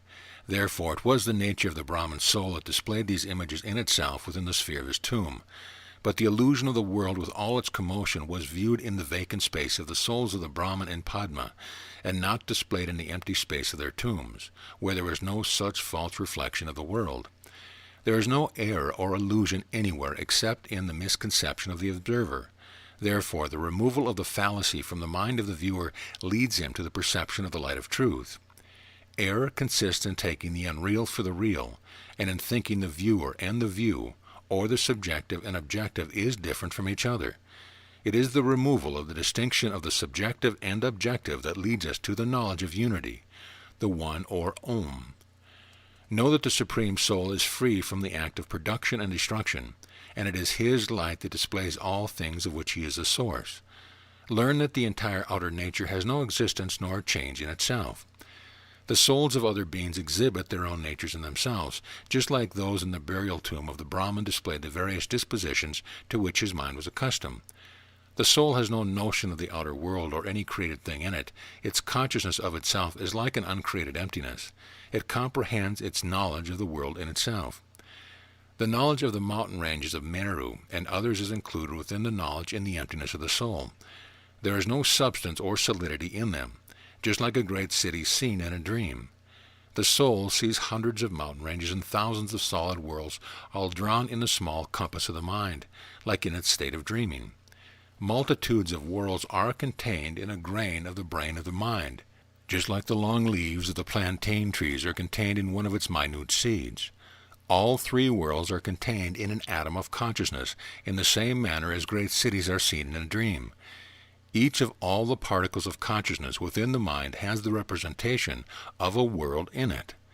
Now this Leela, your stepmother, that is, Arundhati, the wife of the hill Brahman Vasistha, has already gone to the world that contains the tomb of Padma before the spirit of Vidaratha could get there. The moment when Leela fell in a swoon in your presence, know her spirit was immediately conveyed to him and placed by his side. Leela asked, "Tell me, O goddess, how was this lady endowed with my form? How did she come to be placed as my stepmother beside my deceased husband, Prince Padma? Tell me in short, in what form do the people in Padma's house see her, and how are they now talking to her?" The goddess replied, "Leela, hear what I tell you in a brief answer to your question regarding the life and death of this Leela as an image of yourself. It is your husband Padma, in the person of Vidaratha, who beholds these illusions of the world spread before him in the same tomb. He fought this battle which you saw in his imagination, and this Leela, who resembles you, Vidaratha's wife, was also a delusion. These his men and enemies were only illusions, and his ultimate death was as illusory as a phantom of the imagination, like all other things in this world. It was his self-delusion that showed him that this Leela as his wife, and it is the same deceit of a dream that deludes you to believe that you are his wife. It is merely a dream that makes both of you Leelas think yourself as his wife, in the same way he dreams that he is your husband, and I also rely on my own existence. The world, with all its beauty, is said to be the image of a vision. When we know it to be merely a visionary scene, we must refrain from having any faith in the sights of this magic projection lantern. Thus this Leela, you, and this King Vidaratha are only phantoms of your fancy. So am I, unless I believe to exist in the self-existent spirit. The belief of the existence of this king and his people, and ourselves as united in this place, proceeds from the fullness of that consciousness which fills everything. So this Queen Leela, also situated in this place with her youthful beauty, and smiling so charmingly with her blooming face, is only an image of divine beauty. See how gentle and graceful are her manners, and how very sweet is her speech. Her voice is as sweet as the notes of a coquilla nightingale, and her motions as slow as those of a lovelorn maiden. Behold, her eyelids are like the leaves of the blue lotus, and her swollen breasts are rounded like a pair of snowballs. Her form is as bright as liquid gold, and her lips are as red as a brace of ripe bimba fruit. This is only a form of you as you desire to be to please your husband. It is the very figure of your own self that you now behold with wonder. After the death of your husband, Padma, his soul caught the same reflection of your image as you did desire to be hereafter, and which you now see in the person of the young Leela before you. Whenever the mind has a notion or sensation or fancy of some material object, the abstract idea of its image is surely imprinted in the intellect. As the mind comes to perceive the unreality of material objects, it begins to entertain the ideas of their abstract entities within itself. It was Padma's thought of his sure death, his false conception of the transmigration of his soul in the body of Vidaratha, and your desired form of a youthful Leela, the idol of his soul, that represented the youthful Leela to Padma. He saw you, and you saw him according to your desire. Thus both of you, although possessed of the same unvaried soul that pervades all space, are made to see one another according to your desire. The spirit of Brahma is all-pervasive. It manifests itself in various ways in all places. It is seen in different light according to varying fancies or tendencies of men, like ever-changing scenes appearing in visions and dreams. The omnipotent spirit displays its various powers in all places. These powers exert themselves everywhere according to the strong force and capability it has infused in them. When this pair remained in their state of death-like lack of physical senses, they saw all these phantoms in their inner soul by virtue of their memories and desires. That such and such person were their fathers and such their mothers before, that they lived in such places, had such properties, and did such acts some time ago are all memories of the soul. That they were joined together in marriage, and the multitudes they saw in their minds appeared to them as realities for the time in their imagination. This is an example that shows our physical sense perception to be no better than our dreams. It was in this deluded state of Leela's mind that she worshipped and prayed to me, in order to confer the boon on her that she might not become a widow, and by virtue of my blessing, this girl died before her husband's death. I am the progeny of Brahma, and the totality of that intelligence in which all beings participate. It is for this reason that she adored me as the guardian divinity of all living things. In the end her soul left her body through the orifice of her mouth, and fled with her mind in the form of her vital breath. Then, after the unconscious attendant upon her death was over, she understood in her consciousness that her individual soul was placed in the same empty space as a departed spirit of Padma. In her memory she pictured herself in her youthful form, and she saw herself, as in a dream, situated in the same tomb. She was like a blooming lotus with her beautiful countenance, and her face was as bright as the orb of a moon. Her eyes were as large as those of an antelope, and she was attended by her graceful speech for the pleasure of her husband. Book 3, Chapter 53. The second Leela visits the temple of dead King Padma. Representations of memory are not the creations of Brahma. Vasistha said, the second Leela, having obtained the blessing of the goddess, proceeded with her imagined body to meet her royal spouse in heaven beyond the skies. Having assumed her spiritual form, which was as light as air, she fled merrily like a bird and was blown aloft by the fond desire of joining her beloved lord. She met a maiden sent by the goddess of wisdom, issuing out the best model of her heart's desire. The maiden said, I am the daughter of your friend Saraswati. I welcome you, O beautiful lady, to this place. I have been waiting and expecting you here on your way through the sky. Leela said, lead me, O lotus-eyed maid, to the side of my husband, as the visit of the good and great never goes for nothing. The maiden replied, come, let us go there. So saying, she stood before her, looking forward on her way. Then both proceeding together onward, they came to the doorway of heaven, which was as broad as the open palm of the hand, and marked with lines like those read in palmistry. They passed the region of the clouds and stepped over the currents of wind. Then, passing beyond the orbit of the sun, they reached the stations of the constellation. From there they passed through regions of air and water to the worlds where gods and saints live. Then they crossed over the worlds of Brahma, Vishnu, and Shiva to the great circle of the universe. Their spiritual bodies pierced through its opening like the humidity of ice water passes out of the pores of a tight water jar. Leela's body was of the form of her mind, which was of the nature of its own bent and tenor, and conceived these wonders one in itself. Having traversed the worlds of Brahma, Vishnu, Shiva, and having crossed the limit of the manifest spheres and the environs of atmospheric water and air, they found an empty space as spacious as the scope of the great consciousness, and impassable by the swift Garuda, even in millions of kalpa ages. There they saw an infinity of shapeless and nameless worlds scattered about like countless fruit in a great forest. They pierced through the circumference on one of these orbs before them, and passed inside like a worm creeps inside a fruit that it has nibbled. This brought them back by the same worlds of Brahma, Indra, and others to the orb of the globe below the starry skies. Here they saw the same country, the same city, and the same tomb as before. After entering the tomb, they sat beside the corpse of Padma, covered under a heap of flowers.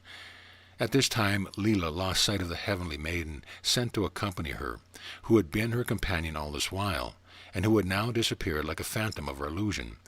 Then she looked at the face of her husband, lying as a dead body in his bed, and recognized him as such by her right discretion. This must be my husband, she thought. Ah, my very husband who fell fighting with Sindhu. Now he has attained this seat of departed heroes, where he rests in peace. By the grace of the goddess I have arrived here in person, and reckon myself truly blessed to find my husband also as such. Then she took a beautiful fan in her hand, and began to wave it over his body, like the moon moves in the sky over the earth. The waking, first Leela asked, Tell me, O goddess, in what manner did the king and his servants and handmaids speak to this lady, and what did they think her to be? The goddess replied, It was by our gift of wisdom to them that this lady, that king, and those servants found themselves to share in the one and same intellectual soul in which they all existed. Every soul is a reflection of divine consciousness, and is destined by his own fixed decree to represent individual souls to one another like refractions of the same, or like shadows in a magic show. Thus the king received his wife as his companion and queen, and his servants as related within himself. He saw the unity of his soul with hers and theirs, and no distinction existing between any one of them. He was astonished to find that there was nothing distinct in them from what he had in himself. The waking, first Leela said, "Why did not that Leela meet her husband in her own body according to her request, and the boon that was granted to her?" The goddess replied, "It is not possible for the unenlightened soul, such as that of the young Leela, to approach holy spirits in person. They are visible and accessible only to the deserving. They are unapproachable by gross bodies as sunlight is inaccessible by a shadow. So the established law from the beginning of creation is that intelligent souls can never join with dull beings and gross matter, as truth can never be mixed with falsehood. And so it is that as long as a boy is prepossessed of his notion of a ghost, it is vain to try to convince him of the falsehood of demons as mere shadows of his imagination. And as long as the feverish heat of ignorance rages within the soul, it is impossible for the coolness of the moon of intelligence to spread over it. So long also as one believes himself composed of a physical body and capable of travel in the higher atmosphere, it is impossible to make him believe otherwise. By virtue of one's knowledge and discrimination, and by his own merit and divine blessing, one acquires a saintly form with which he ascends to the higher regions, as you have done with this body of yours.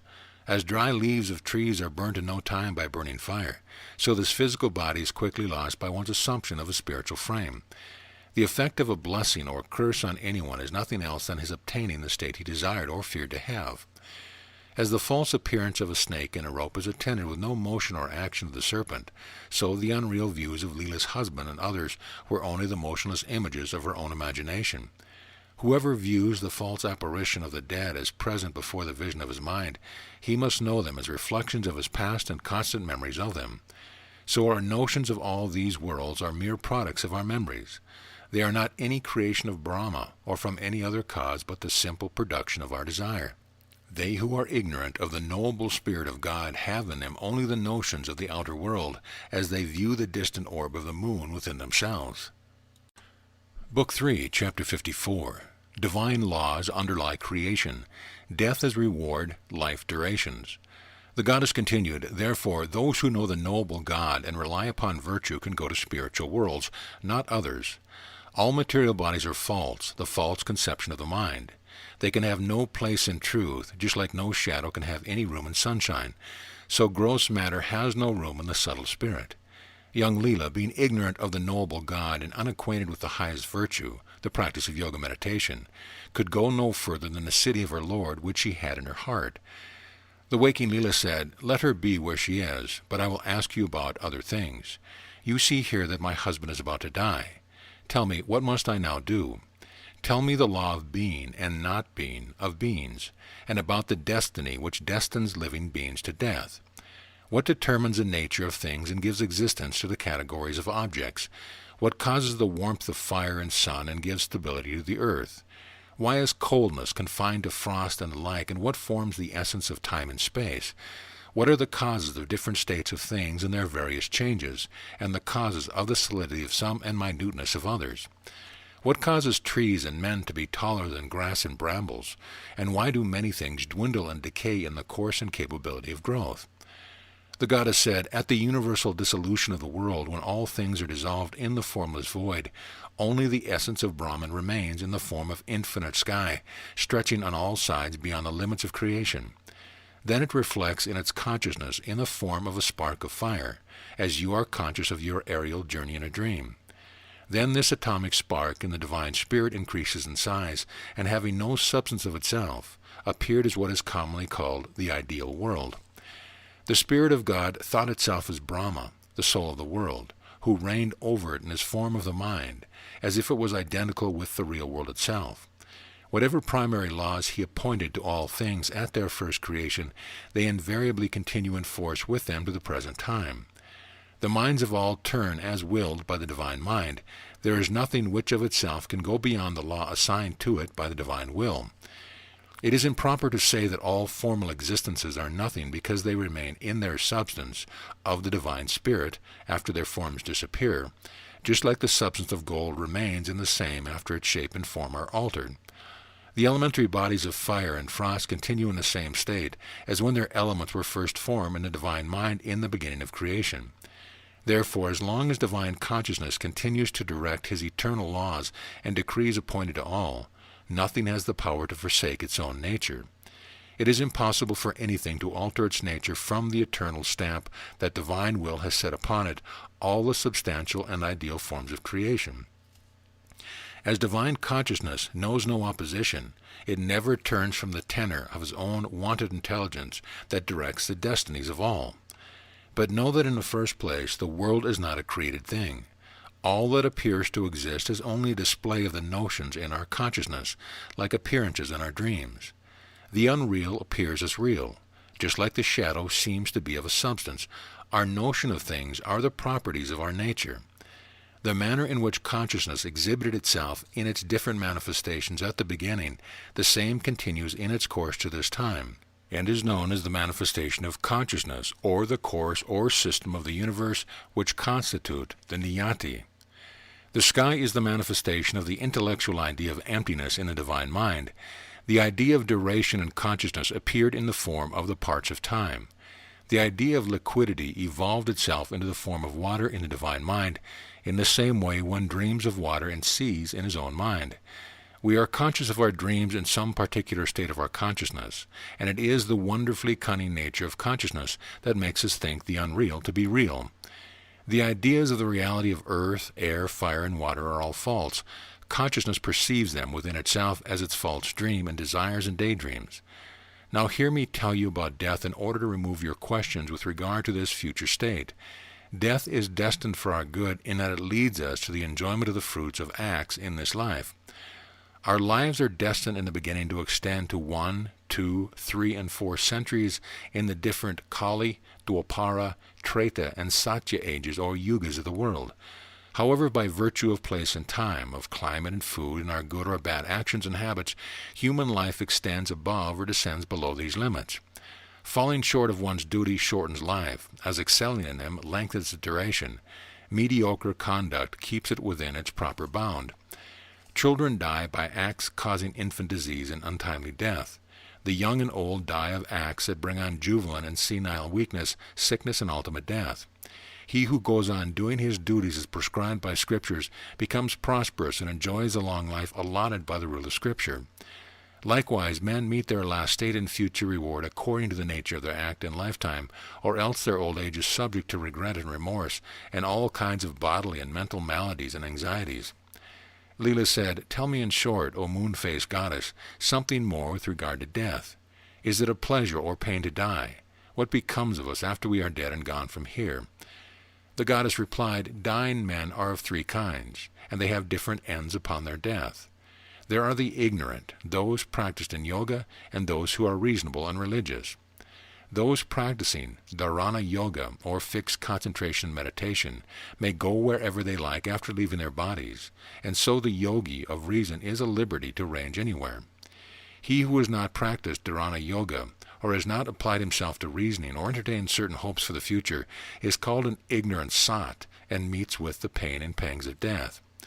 He whose mind is not subdued and full of desires, temporal cares, and anxieties becomes as distressed as a lotus torn from its stalk.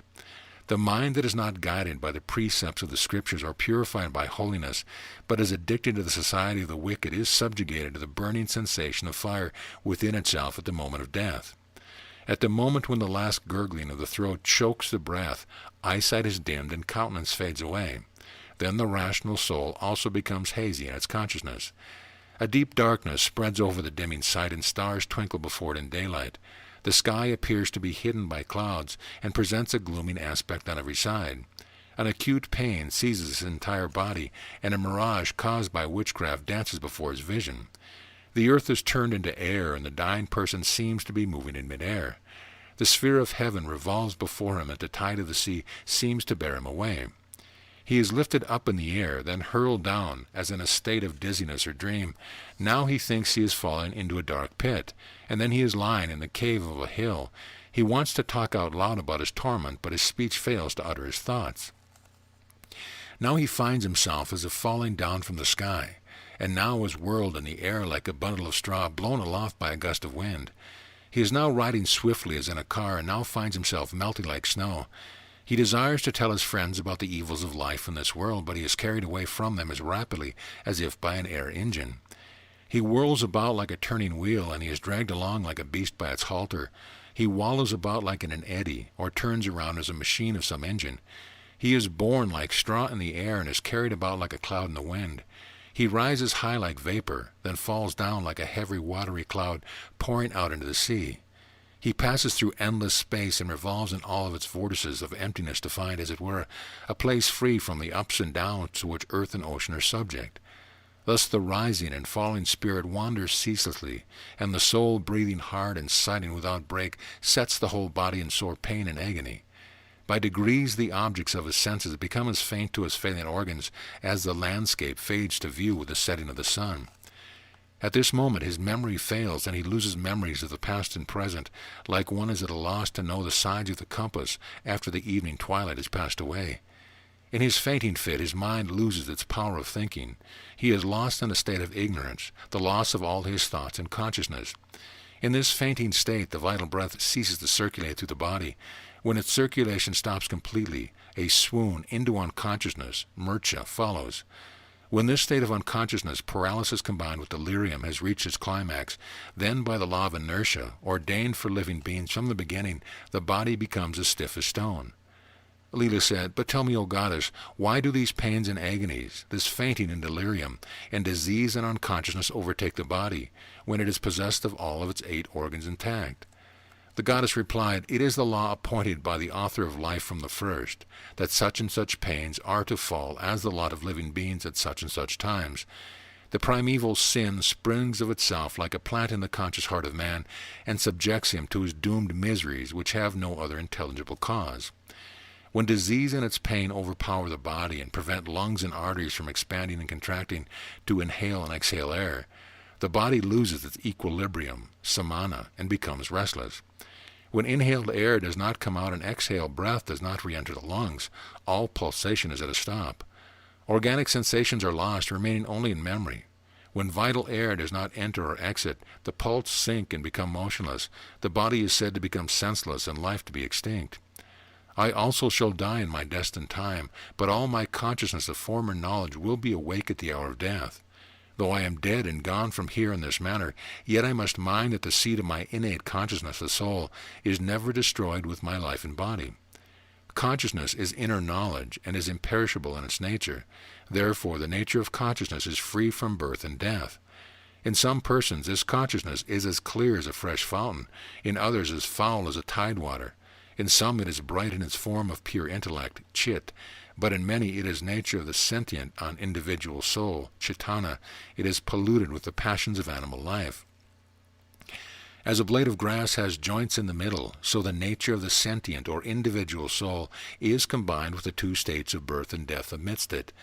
The sentient soul is neither born nor dead at any time, but witnesses these 2 states as the passing shadows and apparitions in a dream and vision.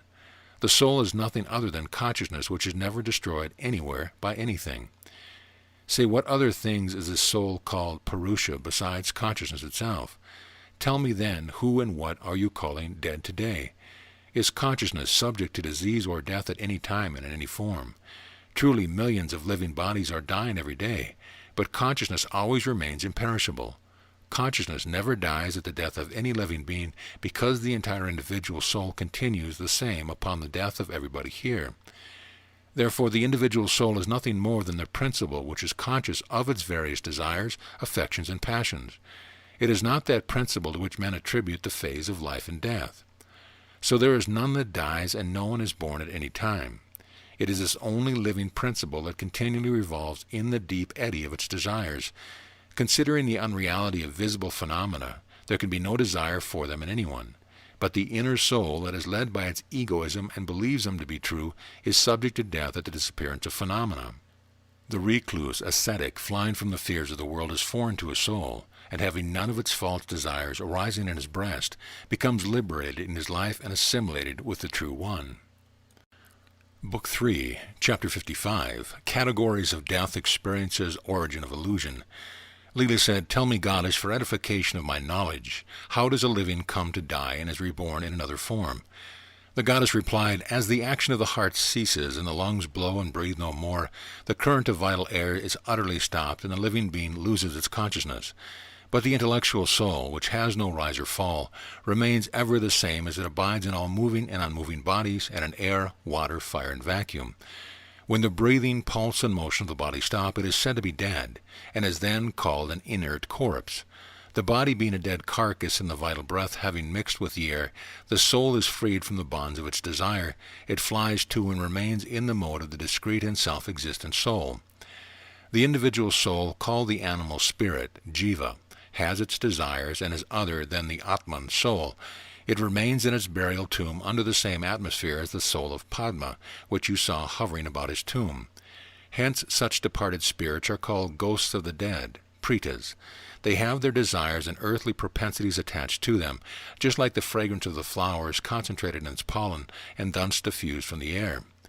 As animal souls are removed to other spheres after their departure from this visible world, they view the very many scenes and sights their desires present before them like visions in a dream. The soul continues to remember all its past adventures, even its next state, and finds itself in a new body soon after the unconsciousness of death is over. What appears as empty vacuum to others seems as a dusky cloud to the departed soul, enveloping the earth, sky, moon, and all other orbs within its bosom. Departed spirits are classed in 6 orders, as you shall now hear from me. They are the great, greatest, and greatest sinners, and likewise the 3 degrees of the virtuous. These are again subdivided into 3 kinds, some belonging to one state and others composed of 2 or 3 states in the same individual soul. Some of the most sinful souls lose the memory of their past states for a period of a whole year. They remain quite unconscious within themselves, like blocks of wood or stone. Rising after this time, they are doomed to suffer the endless torments of hell with the hardness of their earthly mindlessness has brought upon them. Then they pass into hundreds of births, leading from misery to misery, or having a moment's respite from the pains in their short-lived prosperity amidst their dreaming journey through life. There are others who, after their numbness of death is over, come to suffer the unutterable torments of sluggishness in the state of unmoving trees, and others again, who have undergone the torment of hell, according their inordinate desires in life, are brought to be reborn on earth in a variety of birth in different forms. Those of lesser crimes are made to feel the inertness of stones for some time, after the unconsciousness attending upon their death. These, awakened to consciousness after some time, whether long or short, are made to return on earth to feel the evils of brutish and beastly lives. But the souls of the least sinful, soon after their death, come to assume some perfect human form in order to enjoy the fruits of their desire and reward on earth. These desires appear before the soul of dreams and awakens its reminiscence of the past as present at that moment. Again, the best and most virtuous souls, soon after their death, come to find themselves in heavenly abodes by reason of their continued thoughts and speculations of them. Some among them are brought to enjoy the rewards of their actions in other spheres, from which they are sent back to the mortal world at the homes of the auspicious and best part of mankind. Those of moderate virtues are blown away by the atmospheric air upon the tops of trees and medicinal plants, where they rove about as protozoa after the unconsciousness of death is over. Being nourished here by the juice of fruits, they descend in the form of serum and enter into the hearts of men, from where they fall into the uterus in the form of virile semen, which is the cause of the body and life of other living beings. Thus the dead, after they recover from the collapse attending upon their death, make themselves into one of these states of living bodies according to their natural tendency. At first they think themselves extinct, then they come to feel resuscitated upon receiving offering of the food made to their departed spirits. Then they fancy seeing the messengers of death, with nooses in their hands, come to fetch them to the realm of Yama, and they depart with them. There the righteous are carried in heavenly cars to the Nandana gardens of paradise, which they gain by their meritorious acts in life. But the sinful soul meets with icebergs and pitfalls, is tangled with thorns and iron pikes, bushes and brambles, and its passage is punishment for its sins. Those of the middling class have a clear and paved passage, with soft grassy pathways shaded by cooling trees and supplied with spring waters on both sides of them. On its arrival there, the soul reflects within itself that, here am I, and yonder is Yama, the Lord of the dead. The other is the judge of our actions, Chitragupta, and this is his judgment given on my behalf. In this manner also the great world appears to everyone, as in a dream, and so the nature and manner of all things present themselves before every soul. But all these appearances are as empty as air. The soul alone is the sentient principle, and vast space and time and modes and motions of things, though they appear as real, are in reality nothing. Here in Yama's court, the soul is pronounced to reap the reward of its act, whereby it ascends either to the blissful heaven above, or descends to the painful hell below. After having enjoyed the bliss of heaven or suffered the torment of hell, the soul is doomed to wander in this earth again to reap the reward of its act in repeated reincarnation. The soul springs up like a paddy plant and brings forth the grains of intelligence. Then, being assembled by the senses, it becomes an animal and lastly an intelligent being. The soul contains in itself the germs of all its senses, which lie dormant in it for lack of its bodily organs. It is contained in man's virile semen, which, passing into the uterus, produces the fetus in the womb of the female. The fetus then becomes either well-formed or deformed, according to the good or evil deeds of the person in its past state, and brings forth the infant of a good or ill-shaped appearance. It then perceives the moonlight beauty of youthful bloom, and its amorous disposition comes upon itself. Afterwards it feels the effects of hoary old age, defacing its lotus-like face like the sleets of snow shatter and shrivel the lotus leaflets. At last it undergoes the pain of disease and death, and feels the same lack of physical senses and of death as before, and finds itself again as in a dream taking on a new form. It again believes itself to be carried to the region of Yama, and subjected to the former kinds of revolution. Thus it continues to conceive its reincarnation in endless birth and various forms. Thus forever, in its own ethereal sphere, the aerial spirit goes on thinking about all its ceaseless reincarnations, until its final liberation from this ever-changing state. Leela said, "Tell me kindly, O good goddess, for the enlightenment of my understanding, how did this misconception of its changelessness first come upon the soul in the beginning?" The goddess replied, "The dense appearance of the abstract causes us to assume the discrete spirit in the concrete form of the earth and sky, rocks and trees. As divine consciousness manifests itself as the soul and model of all forms, so we see these manifestations in the transcendental sphere of its pure consciousness. In the beginning God conceived himself as the Lord of creation, Brahma. Then, as it were in a dream, he saw in himself all the forms as they continue at this time. These forms were manifested in the divine spirit, at first as his will, and then reflected and exhibited in the phenomenal world in all their present forms. Among these, some are called living beings, which are able to move their bodies and limbs and live by means of the air they breathe and circulate in their bodies through lungs and arteries. Such also is the creation of plant life. They have their inner sensitivity, although devoid of outward motion, and they receive their sustenance from their roots. The hollow sphere of the divine intellect, beaming with intelligence, sends forth its particles of perceptions, which form the consciousness of some beings and sensitivity in others. But man uses his eyes to view the outer and the reflected world, although the eyes did not form his individual soul, nor did they exist at his creation or before his birth. It is according to one's estimation of himself that he has his proper and peculiar desires, and also the particular form of his body. Such also is the case of the elemental bodies, from their inner conception of their peculiar natures. Thus all moving and unmoving things have their movable and immovable bodies according to their intrinsic disposition or idiosyncrasy as such and such. Hence all self-moving beings have their movable bodies conforming to the conception of their nature as so and so, and in this state of their belief they continue to this time with their same inborn or congenital bodies. The vegetable world still continues in the same state of fixedness from its sense of immobility, and so rocks and minerals continue in their inert state, from the inborn sense of their inertness. There is no distinction whatever between inertness and intelligence, nor any difference between production, continuance, and extinction of things. All occurs in one common essence of the Supreme. The varying characteristics existing in plants and minerals make them feel themselves as such, and causes their various natures and forms as they have to this time. The inner constitution of all immovable objects makes them remain in their stationary states, likewise for all other substances, according to their different names and natures.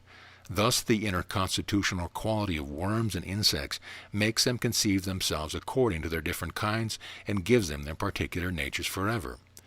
So the people under the North Pole know nothing about those in the South other than what they know of themselves. So also all kinds of moving and unmoving beings are prepossessed with their own notions of things and regard all things according to their own peculiar self-concepts. Again, as the inhabitants of caves know nothing of their outsiders, and as frogs in dirty pools are unacquainted with the pure water of streams, so is one sort of being ignorant of the nature of another. But empty consciousness residing in the form of all-pervasive mind and all-sustaining air knows the nature of all things in all places. The moving principle is the vital air that enters all bodies through their pores and which gives life and motion to all living things. Truly the mind is situated in all things, whether they are moving or immovable. And so is the air, which causes motion in some and stillness in others. Thus all things in this world of illusion are only the rays of the conscious soul, continuing in the same state as they have from the beginning. I have told you everything about the nature of things in the world and how unrealities come to appear as real to us. Look, here this King Vitaratha is about to breathe his last, and the garlands of flowers heaped on the corpse of your husband Padma are now being hung upon the breast of Vitaratha. Leela said, "Tell me, goddess, how did Vitaratha enter Padma's tomb? How can we also enter to see what he is doing there?" The goddess said, "Man goes to all places by way of his desires, even thinking that he goes out to a distant future in the spiritual form of pure consciousness. We shall go the same way as you like, because the bond of our friendship makes no difference in our choice and desires." Vasistha said, Princess Leela was relieved of her pain by what Goddess Saraswati had explained. Her intellectual sight was brightened by the blazing sun of spiritual light. She saw the unconscious and unmoving Vitaratha breathe out his final breath. Book 3, Chapter 56, State of the Soul After Death, Ancestor Worship and Benefits to the Dead. Vasistha continued, "In the meantime the king's eyeballs became convoluted, and his lips and cheeks and entire face grew pale and dry. There remained only the slender breath of life in him. His body became as lean as a dry leaf, and his face turned as ghastly as the figure of death. His throat gurgled like the hoarse beetles, and his lung breathed with a bated breath. His sight was darkened upon the unconsciousness of death, and his hopes were buried in the pit of despair. The sensation of his external organs were hidden within the cavity of his heart. His figure was as senseless as a picture in painting, and all his limbs were as motionless as those of a statue carved from a block of marble. What need is there of a lengthier description when it may be said in short that his life quitted his body, like a bird flies far away from a falling tree? The two ladies, with their divine eyesight, saw his animal spirit in its aerial form flying upwards in the sky, and his consciousness disappearing like the odor of a flower blown by the wind. His individual soul, being joined with its spiritual body, began to fly higher and higher in the air, as it was led by its inner desire or expectation of ascending to heaven. The two ladies kept following that conscious soul, like a couple of female bees pursuing a particle of perfume borne afar in the air on the wings of the wind. Then, in a moment after the fainting fit of death was over, the conscious soul was roused from its unconsciousness, like some fragrance expanding itself with the breeze. It saw the porters of death carrying away the souls of the dead that had resumed their grosser forms from the food offered by their kinsmen during ancestor worship rituals.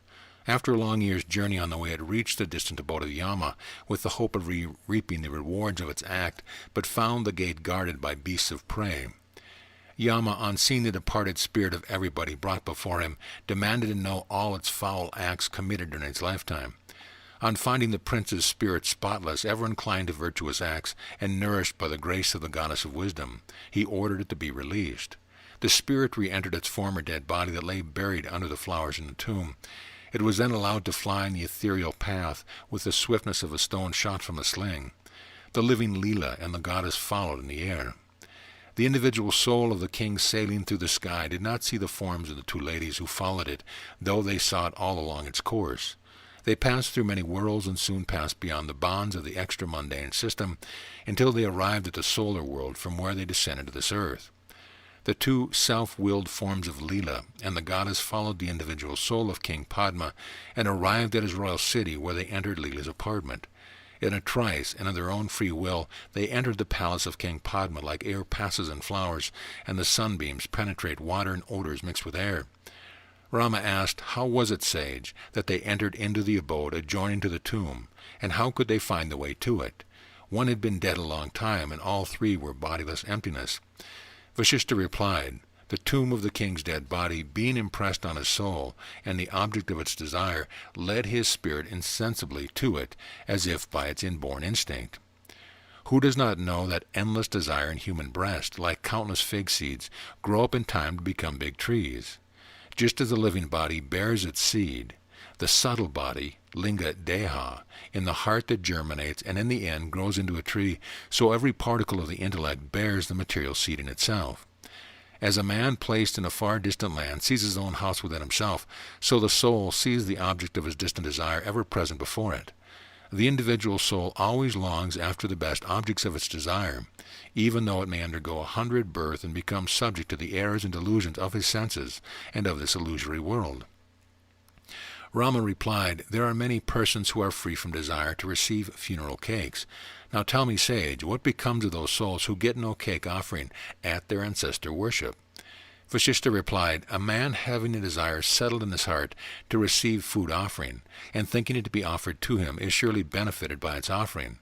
Whatever is in the heart and mind, the same notion form the nature of living beings. Whether these are in their corporeal or incorporeal states, they think themselves as such being and no others. The thought of having received the pinda cake offered at a Shraddha ancestor worship ritual, makes a man sapinda, ancestors to the 6th degree, though it is not actually offered to him. On the other hand, the thought of not being served with the cake makes a sapinda become a nispinda. It is truly the desire of all living beings to be whatever they have in their hearts, and that is the cause of their becoming so in reality. It is a man's thought that makes poison taste like nectar, and it is very thought that makes an untruth seem as truth to him. Know this for certain, that no thought ever rises in anyone without some cause or other. Therefore the desire or thought that is inherent in the spirit is the sole cause of its regeneration on earth. Nobody has ever seen or heard of any event occurring without its proper cause, except the being of the Supreme Being, which is the causeless cause of all beings from their state of not being into being. Desire is inherent in consciousness, like a dream in the soul. Desire appears in the form of acts, as the will of God is manifested in his works of creation. Rama said, "How can a spirit that is conscious of its faults foster any desire for its future good? How can it benefit from others' pious work for its salvation? Tell me also whether the pious acts of others offered to ancestors go for nothing. Do the good wishes of others have any effect on the future prospects of an undeserving ghost?" Vasistha said, "A desire naturally arises in its proper time and place, and by application of appropriate act and means. The rising of the desire necessarily overcomes its absence. Pious gifts made for the sake of departed souls accrue to them as their own act.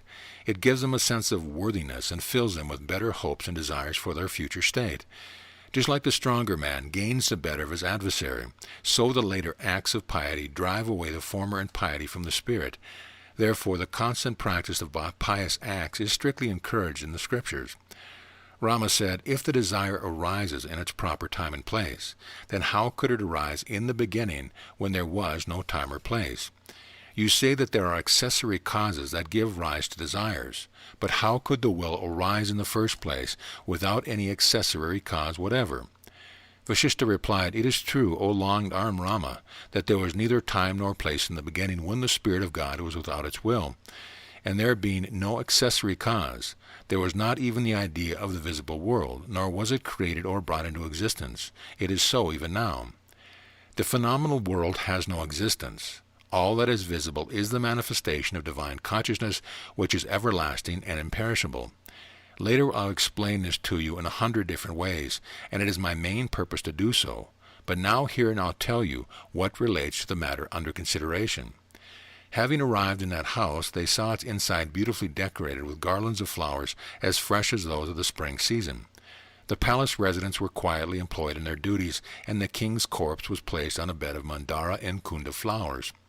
Wreaths of the same flowers were strewn over the sheet that covered the body, and there were the auspicious pots of water placed beside. The doors of the room were closed, and the windows were shut fast with their latches. Lamps cast a dim light on the washed walls, and the corpse was lying as a man in sleep, with the suppressed breathing of his mouth and nostrils. There was the bright full moon shining with her delightful luster, and the beauty of the palace would make Indra's paradise blush. It was as charming as the center of the lotus of Brahma's birthplace, and it was as silent as dumbness or a dummy itself, and as beautiful as the fair moon in her fullness. Book 3, Chapter 57, Yogis' Astral Bodies, Phenomena of Dreaming. Vasistha continued, There they saw the younger Leela of Vidaratha, who had arrived there after her death, and before the death of the king. She was in her former habit and mode with the same body, and the same tone and tenor of her mind. She was also as beautiful in all her features as her former graceful form and figure when living. She was in the same in every part of her body, and wore the same clothes as before. She had the same ornaments on her body, with the difference that it was sitting quietly in the same place, and not moving about as before. She kept waving her pretty fan over the king's corpse, gracing the ground below like the rising moon brightening the skies above. She sat quietly, reclining her moonlight face on the palm of her left hand, decorated with shining gems. She appeared like a bed of flowers blooming with new blossoms. With glances from her beautiful eyes, she shed showers of flowers on all sides. The brightness of her body shone with the beams of the ethereal moon. She approached her lord of men like goddess Lakshmi appears before god Vishnu, and with the heaps of flowers around her, she looked like Vasistha Lakshmi, Lakshmi in the aspect of the blissful goddess of spring. Her eyes were fixed on her husband's face as if she was pondering his future well-being. Thoughts of his present sorrowful state spread a melancholy over her face like that of a waning moon. They saw the maiden who was unable to see them. Their trust was in truth, so they saw everything clearly, while her views being otherwise she could not discern their spiritual forms. Rama said, You have said, O sage, that the first Leela had returned there in her fancy and spiritual form by the favor of the goddess of wisdom. Why do you now describe her as having a body? I want to know how it came to her. Vasistha replied, Rama, what is this body of Leela? It is no more true than a false imagination of her gross spirit, like that of water in a mirage. It is spirit alone that fills the world, and all bodies are creations of fancy. This spirit is the intellect of God and full of joy in itself. The same understanding which Leela had of herself at her end accompanied her to her future state. The same notion of her body followed her there, even though the body itself was reduced to dust, like ice melted in water. Spiritual bodies are also sometimes liable to fall into error and think themselves to be material bodies, just like we mistake a rope for a serpent. The belief in anyone's materiality, composed of earth and other elements, is as false as believing rabbits have horns on their heads. Whoever thinks he has become a stag in his dream has no need to seek another stag so that he can compare himself with it. An untruth appears as truth at one time and disappears at another, just like the error of a snake in a rope vanishes upon the knowledge of its falsehood. So the knowledge of the reality of all things in the minds of the unenlightened is dispersed in the minds of the enlightened upon conviction of their unreality. But the ignorant, who have a belief in the reality of this world of dreams, also believes in the reincarnation of the animal soul, like the revolution of the world on its own axis. Rama asked, if the bodies of yogis are of a spiritual nature, how is it that they are seen walking about in the sight of men? Vasistha replied, a yogi may take various forms upon himself without the destruction of his former body, like the human soul in a dream may deem itself transformed into a stag or any other being without undergoing any change in its spiritual essence. A yogi's spiritual body is invisible to all, although he make it appear as visible in their sight. It is like particles of frost seen in sunbeams, and like the appearance of a white spot in the autumn sky. Nobody can easily discern the features of a yogi's body, nor are they discernible by other yogis. They are as imperceptible as the features of a bird flying in the air. It is from the error of judgment that men think some yogis are dead and others living, but their spiritual bodies are never subject to death or common sight. The embodied soul is subject to errors from which the souls of yogis are free, because their knowledge of truth has cleansed the mistake of a snake in the rope from the soul.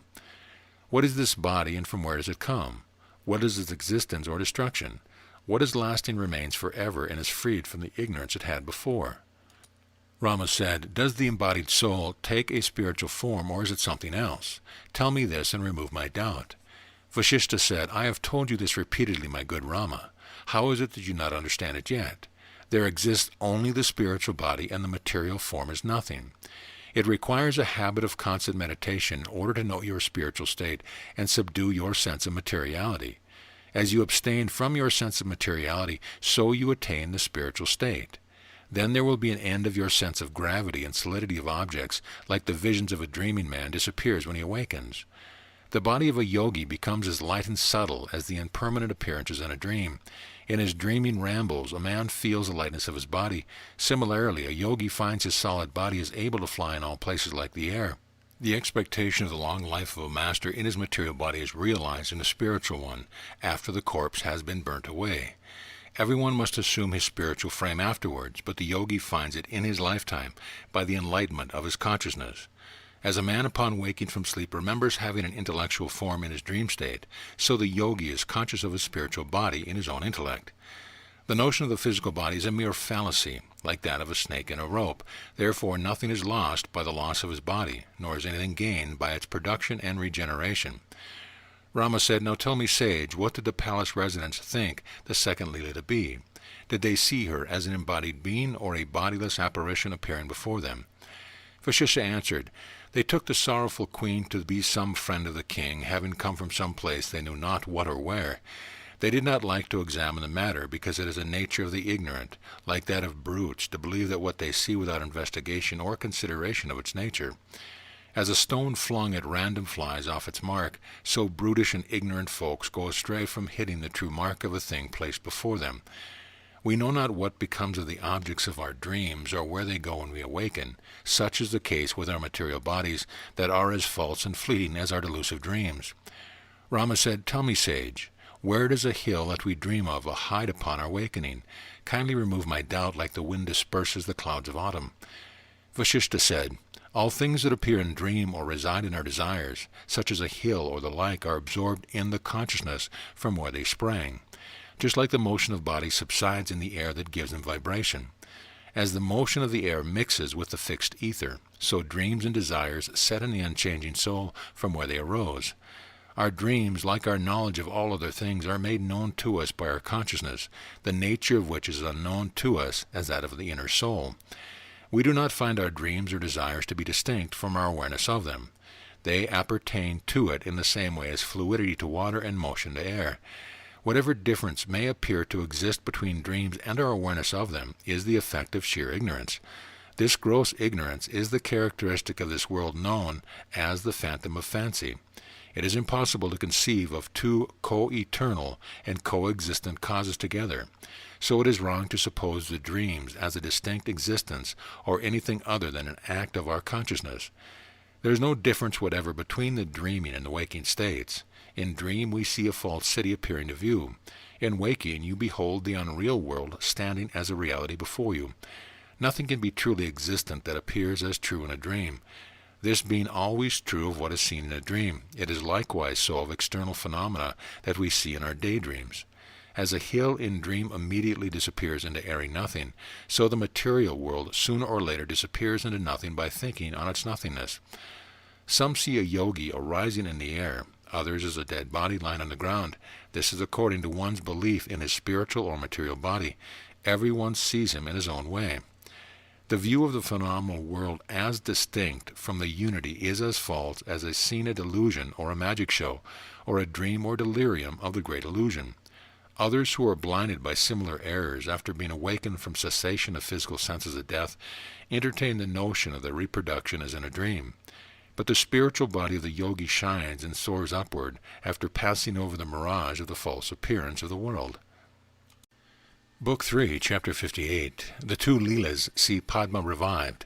Vasistha continued, "Meantime the goddess of wisdom stopped the course of Vitaratha's life, like we stop the flight of our minds at will. Leela said, 'Tell me, goddess, how much time has lapsed since the corpse of the king was laid in these tombs, and I was absorbed in my deep meditation?' The goddess replied, 'A month has passed since these your maidservants have been waiting here watching your body, which they thought lay asleep in the room. Hear, excellent lady, what has become of your body after a fortnight when it became rotten and evaporated in the air. Seen your lifeless corpse, as cold as frost, lying on the ground and turning as dry as a log of wood, or rather as a withered leaf on a floor. The royal ministers thought you had committed suicide and removed your putrid carcass out of the room. What more shall I say than they laid your corpse on a heath of sandalwood, and having set fire to the pile with a sprinkling of ghee, they quickly reduced it to ashes. Then the family raised a loud cry that their queen was dead. They wept bitterly for some time, after which they performed your funeral ceremonies. Now when they will see you coming here in your same body, they must be astonished and think you have returned from the next world of the dead. Now, my daughter, when you appear before them in this your pure and spiritual form, they must look upon you with astonishment. For you have not your former form at present, but it is changed to a purer one, agreeably to the desire and temperament of your mind. For everyone sees everything outside himself according to his inner feeling, as, for example, the sight of shadowy ghosts is frequent to children who have a fear of devils at heart. Now, O beautiful lady, you are an adept in spiritualism, and you have a spiritual body on you. You have forgotten and forsaken your former body and all the desire coexisting with it.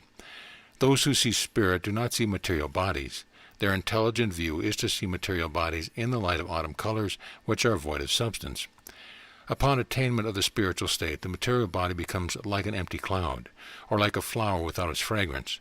When a man of pure desire is conscious of his attainment of the spiritual state, he loses the memory of his material body, like a youth forgets his embryonic state. It is now the 31st day that we have arrived at this place, and I have caused these maidservants to fall into a deep sleep this morning. Now, Leela, let us go before the willful Leela, and use our will to let her discover the form of the truthful Leela, and see how she behaves towards you." Vasistha said. So saying, they wished themselves to be perceived by the willful Leela, and stood before her in their eternal ethereal forms of goddess and her aspired dame. At this instant the Leela of Vitaratha looked at them with staring eyes, and found the room lighted up by the full luster of their bodies. The apartment seemed to be lighted by the bright orb of the moon, and its walls seemed washed with liquid gold. The ground floor shone as if paved with ice, and all was full of splendor. After seeing the brightness of the bed-chamber, Leela looked up to the goddess and the other Leela, and rising respectably before them, she fell at their feet. "Be victorious, O ye goddess," she said. "You have blessed me with your visit. You who know all, know that I have come here first to prepare your way." And she was speaking this way. They received her with good grace. And then all three in their youthful bloom sat together on bedding, like luxuriant vines on the snow-capped peak of Mount Meru. The goddess said, "Daughter, tell us how you came here before us. How have you been, and what have you seen on your way here?" The younger Leela answered, "As I lay unconscious on that spot, upon the shock of my death, I was enveloped in darkness like the new moon, and I felt myself burned away by the flame of the funeral fire. I had no sense or thought of anything good or bad, but remained with my eyes closed under my eyelids. Then immediately after I had recovered from my trance of death, O great goddess, I found myself assuming, by mistake, a new body agreeably to my former impression, and moving into the midst of the sky. I mounted on the vehicle of winds, and was borne like fragrance to this mansion through the ethereal space. I found this house guarded by its warders, and lighted with lamps, having a costly bedstead placed in midst of it. I am looking upon this corpse, my husband Vitaratha, who has been sleeping here with his body covered under flowers like the spring god in a flower garden. I thought he was taking his rest after the fatigue of the warfare, and I did not want to disturb his repose in his place. I have now related to you, my gracious goddess, all that I have seen and thought of since I have been restored to my new life."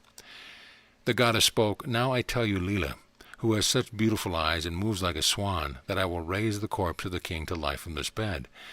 Saying so, she breathed the breath of life like the lotus lets off its fragrance.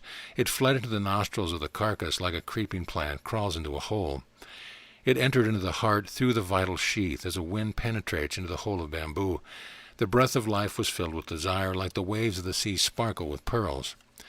The infusion of life added color to his face, and the body of King Padma, like rainwater, refreshes the fading lotus in her drought. By degrees the members of the body became renovated, like a garden with a returning flowering season, and like the sides of a hill becomes green with fresh green bushes and vines. The body of the king shone like the queen of the stars with all her digits of the full moon, when she enlightens the whole world with the beams of her radiant face. All his limbs became as tender and dewy as the branches of trees in spring. They regained their bright and golden color like the flowers of the spring season. He opened his eyes, which were as clear as the sky, their two pupils rolling like two orbs of light, enlightening the world with their charming and auspicious beams. He raised his body as if a Vindhya mountain was uplifting his head, and cried with a grave and hoarse voice, "Who waits there? The two Leelas responded, saying, "Your commands." He saw the two Leelas in attendance upon him, humbly bending themselves at his feet. Both were of the same form and features, and of like demeanor and deportment towards him. They were alike to one another in their voice and action, as in their joy and gladness of his rising. Then looking at them, he asked, "What are you, and who is she?" At this the elder Leela responded, "Please hear what I have to say. I am Leela, your former consort. I was joined with you as two in one, as sounds and their senses are combined together. The other Leela is only a reflection of me, cast by my free will for your service. The lady sitting here beside the bed is the goddess of wisdom, the blessed Saraswati and mother of the three worlds. Set her on the golden seat before you. It is by virtue of our great merit that she has presented herself to our sight and brought us back from other worlds to your presence in this place." Hearing this, the lotus-eyed king rose from his seat, and with wreath of flowers and a strap of cloth hung about his neck, he prostrated himself at her feet. He exclaimed, "I hail you, O divine Saraswati, who does confer all blessings on mankind. Please confer on me the blessings of understanding and riches with a long life." As he was saying so, the goddess touched him with her hand and said, "My son, be possessed of your desired blessing, and gain your blessed abode in future. Let all evils and evil thoughts be far from you, and all your discomforts be dispersed from this place. Let an everlasting joy descend in your heart, and a great population fill your happy realm. May all prosperity attend on you forever." Book 3, Chapter 59. Padma and two Leelas live out their liberated lives. Vasistha said, "Be it so," said Saraswati, and disappeared into the air, and people awoke that morning with their king restored to life. Padma embraced the reborn Leela, who embraced her in her turn. They were exceedingly glad in their coming to life again. The palace was filled with loud shouts of joy, like those of giddy revelry. Citizens were full of mirth and merry song and music. Shouts of victory and sounds of cheer and joy resounded in the air. People elated with joy thronged at the royal courtyard to see their king. The spirits of the masters and demigod Vidyaras dropped flowers from above, and the sound of drums, kettles, trumpets, and conchs resounded on all sides. Outside, elephants roared aloud with uplifted trunks. Crowds of women filled the inner courtyard with loud rejoicing. Men bearing presents for the king fell upon one another in their mutual clashing. Others wearing flowering garlands on their head and hairs moved gracefully all about. Red turbans of joy on the heads of chief and a host of citizens, and the waving of the reddish palms of dancing girls filled the sky with a bed of red lotuses. The ground also was strewn with rosy flowers by footfalls of dancers with their reddish souls. The hanging earrings of ballet girls that flourished with the movement of their heads and shoulders waved in the air like flowers of gold. Silken veils like autumn clouds covered the face of fairy maidens in their dancing. They glittered like so many moons shining in the courtyard. Then people retired to their respective homes with loud applause for the queen's return with her husband from the other world. King Padma heard of his adventures from the reports of his subjects, and made his purificatory ablution with the waters of the four seas of the earth. Then royal ministers and ministerial Brahmins joined together in the act of his installation, like a synod of immortals meeting at the inauguration of Indra. The two Leelas continued in company with the king, describing with delight their respective adventures and the wisdom they had gathered hereby. It was in this way that by the grace of the genius of wisdom and their own experience, this King Padma and his two queens obtained prosperity equal to that of three worlds. The king, filled with the wisdom given to him by the goddess, in company with his consorts, continued to rule over his kingdom for thousands of years. In their state of living liberation, they reigned on earth for myriads of years. Then, receiving the perfect knowledge of the holy masters, they became wholly liberated after their death. The happy pair, having jointly reigned over their delightful realm of ever-increasing population, and which was graced by learned men and righteous people, knowing their own rights and duties of doing good to all mankind, became freed from the burden of their state affairs forever. Book 3, Chapter 60. Time and reality are relative. Vasistha said, "Prince, I have told you this story in order to remove your error of the phenomenal world. Remember this tale of Leela and renounce your misconception of the gross material world. The substantiality of phenomena is in nothing by itself. No pains are required to invalidate it. It is hard to disprove a reality, but there is no difficulty to efface a falsehood from the mind. True knowledge consists in seeing phenomena as void and knowing the one emptiness to the sole unity and real entity. In the end, one loses himself in this infinite emptiness. When the self-born Brahma created the world from nothing, without the aid of any material or elemental body, it is obvious that there was an eternal void, and that all these are only manifestations of the empty soul. The same creative soul spread the seeds of its consciousness into the stream of creation, and these produce the images as they constantly appear to us, unless we take the pains to repress them. The appearance of the world is only perspective of the environment that is divine consciousness. It is contained in the small space of human consciousness within the soul, like in a transparent particle of sand. This being the case, then what is the essence of this false conception, and what are our desires to rely on it? And what can be the meaning of either destiny or necessity? This entire whole that is visible to the eye is only false appearance like magic. There is no truth or substance in a magic show. Rama said, "What a wonderful explanation of the world that you have given me. It refreshes my soul like moonbeams revive the blades of grass that have been burnt down by a fire. After so long I have come to know the true knowledge, such as what and how it is, and the manner how and from where and when it is to be known. I have my peace and rest in pondering on this wonderful theory and your elucidation of the doctrines of the Shruti scriptures. But tell me this one thing to remove my doubt, as my ears are never satisfied drinking the nectar-like juice of your sweet speech. How much time elapsed during the 3 births of Leela's husband? Was it the duration of a day and a night in one case, and of a month in another, and the period of a whole year in the case of Vidaratha?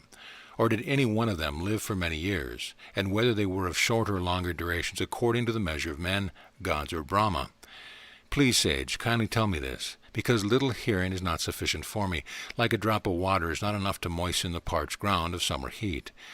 Vasistha said, "Know, sinless Rama, that whoever thinks of anything in any manner at any time or place, he comes to feel the same in the same manner, and in the same place and time. Take, for instance, a destructive poison. It becomes like ambrosia to venomous insects that take it for their dainty nourishment. Similarly, an enemy turns to a friend by your friendly behavior to him.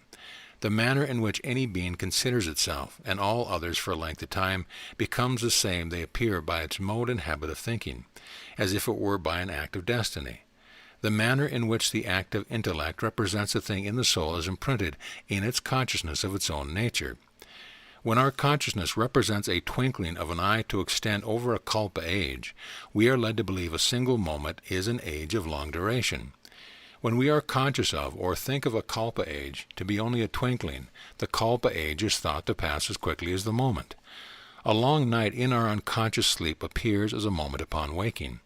The night appears to be a long age to the long-suffering sick, while it seems like a moment in the nightly revels of the merry. So a moment appears as an age in the dream, and an age passes off as a moment in the state of unconsciousness.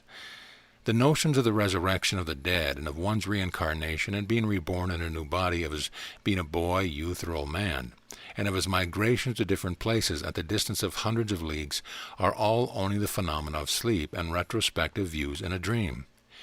King Harish Chandra is said to have thought a single night to be 12 years. The Prince Lavana passed his long life of 100 years over the space of a single night. What was a moment to Brahma was the entire age of the lifetime of Manu. What is a day to Vishnu constitutes the long period of the lifetime of Brahma. The entire lifetime of Vishnu is only one day of sedate Shiva. One whose mind is motionless in fixed meditation is unconscious of the change of days and nights and of seasons and years. There is no substance and no substantive world in the mind of the meditative yogi, to whom the sweet pleasure of the world appear bitter, so they are thought to be the bane of his true joy. The bitter seems to be sweet by being thought to be so. What is unfavorable becomes favorable, as that which is friendly comes to be unfriendly by being taken in their opposite senses.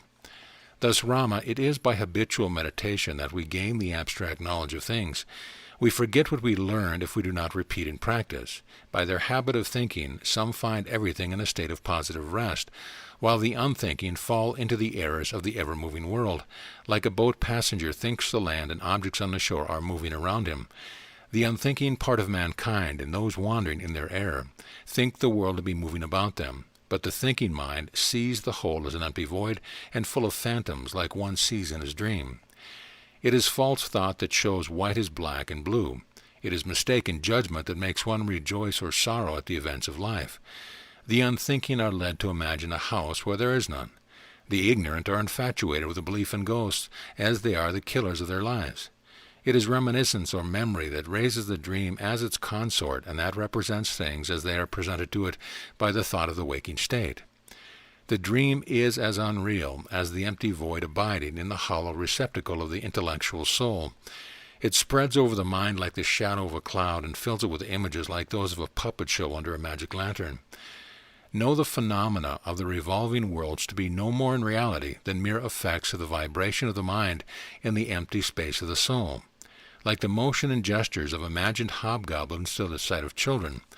All this is only magical illusion without any substance or basis of itself. All these imposing scenes of visions are only the empty and aerial sights of dreams. Just as the waking man beholds the wonderful world before him, so does a sleeping man see the same. Both of them resemble the unconscious pillar that finds images of statues engraved upon it. The divine spirit's great monument is the figure of the created world carved in itself, as I see a troop of soldiers passing before me in my dream. This waking world sleeps in the soul of Brahma, and rises in his mind, like the plant world springs from sap lying hidden in the earth that gives it its growth and spring bloom. Likewise, creation lies hidden in and springs from the Supreme Spirit, like the brightness of gold ornaments is contained in and comes out of the material metal. Every atom of creation is settled in the fullness of divine spirit, just like the members of the body are set in the person of their possessor.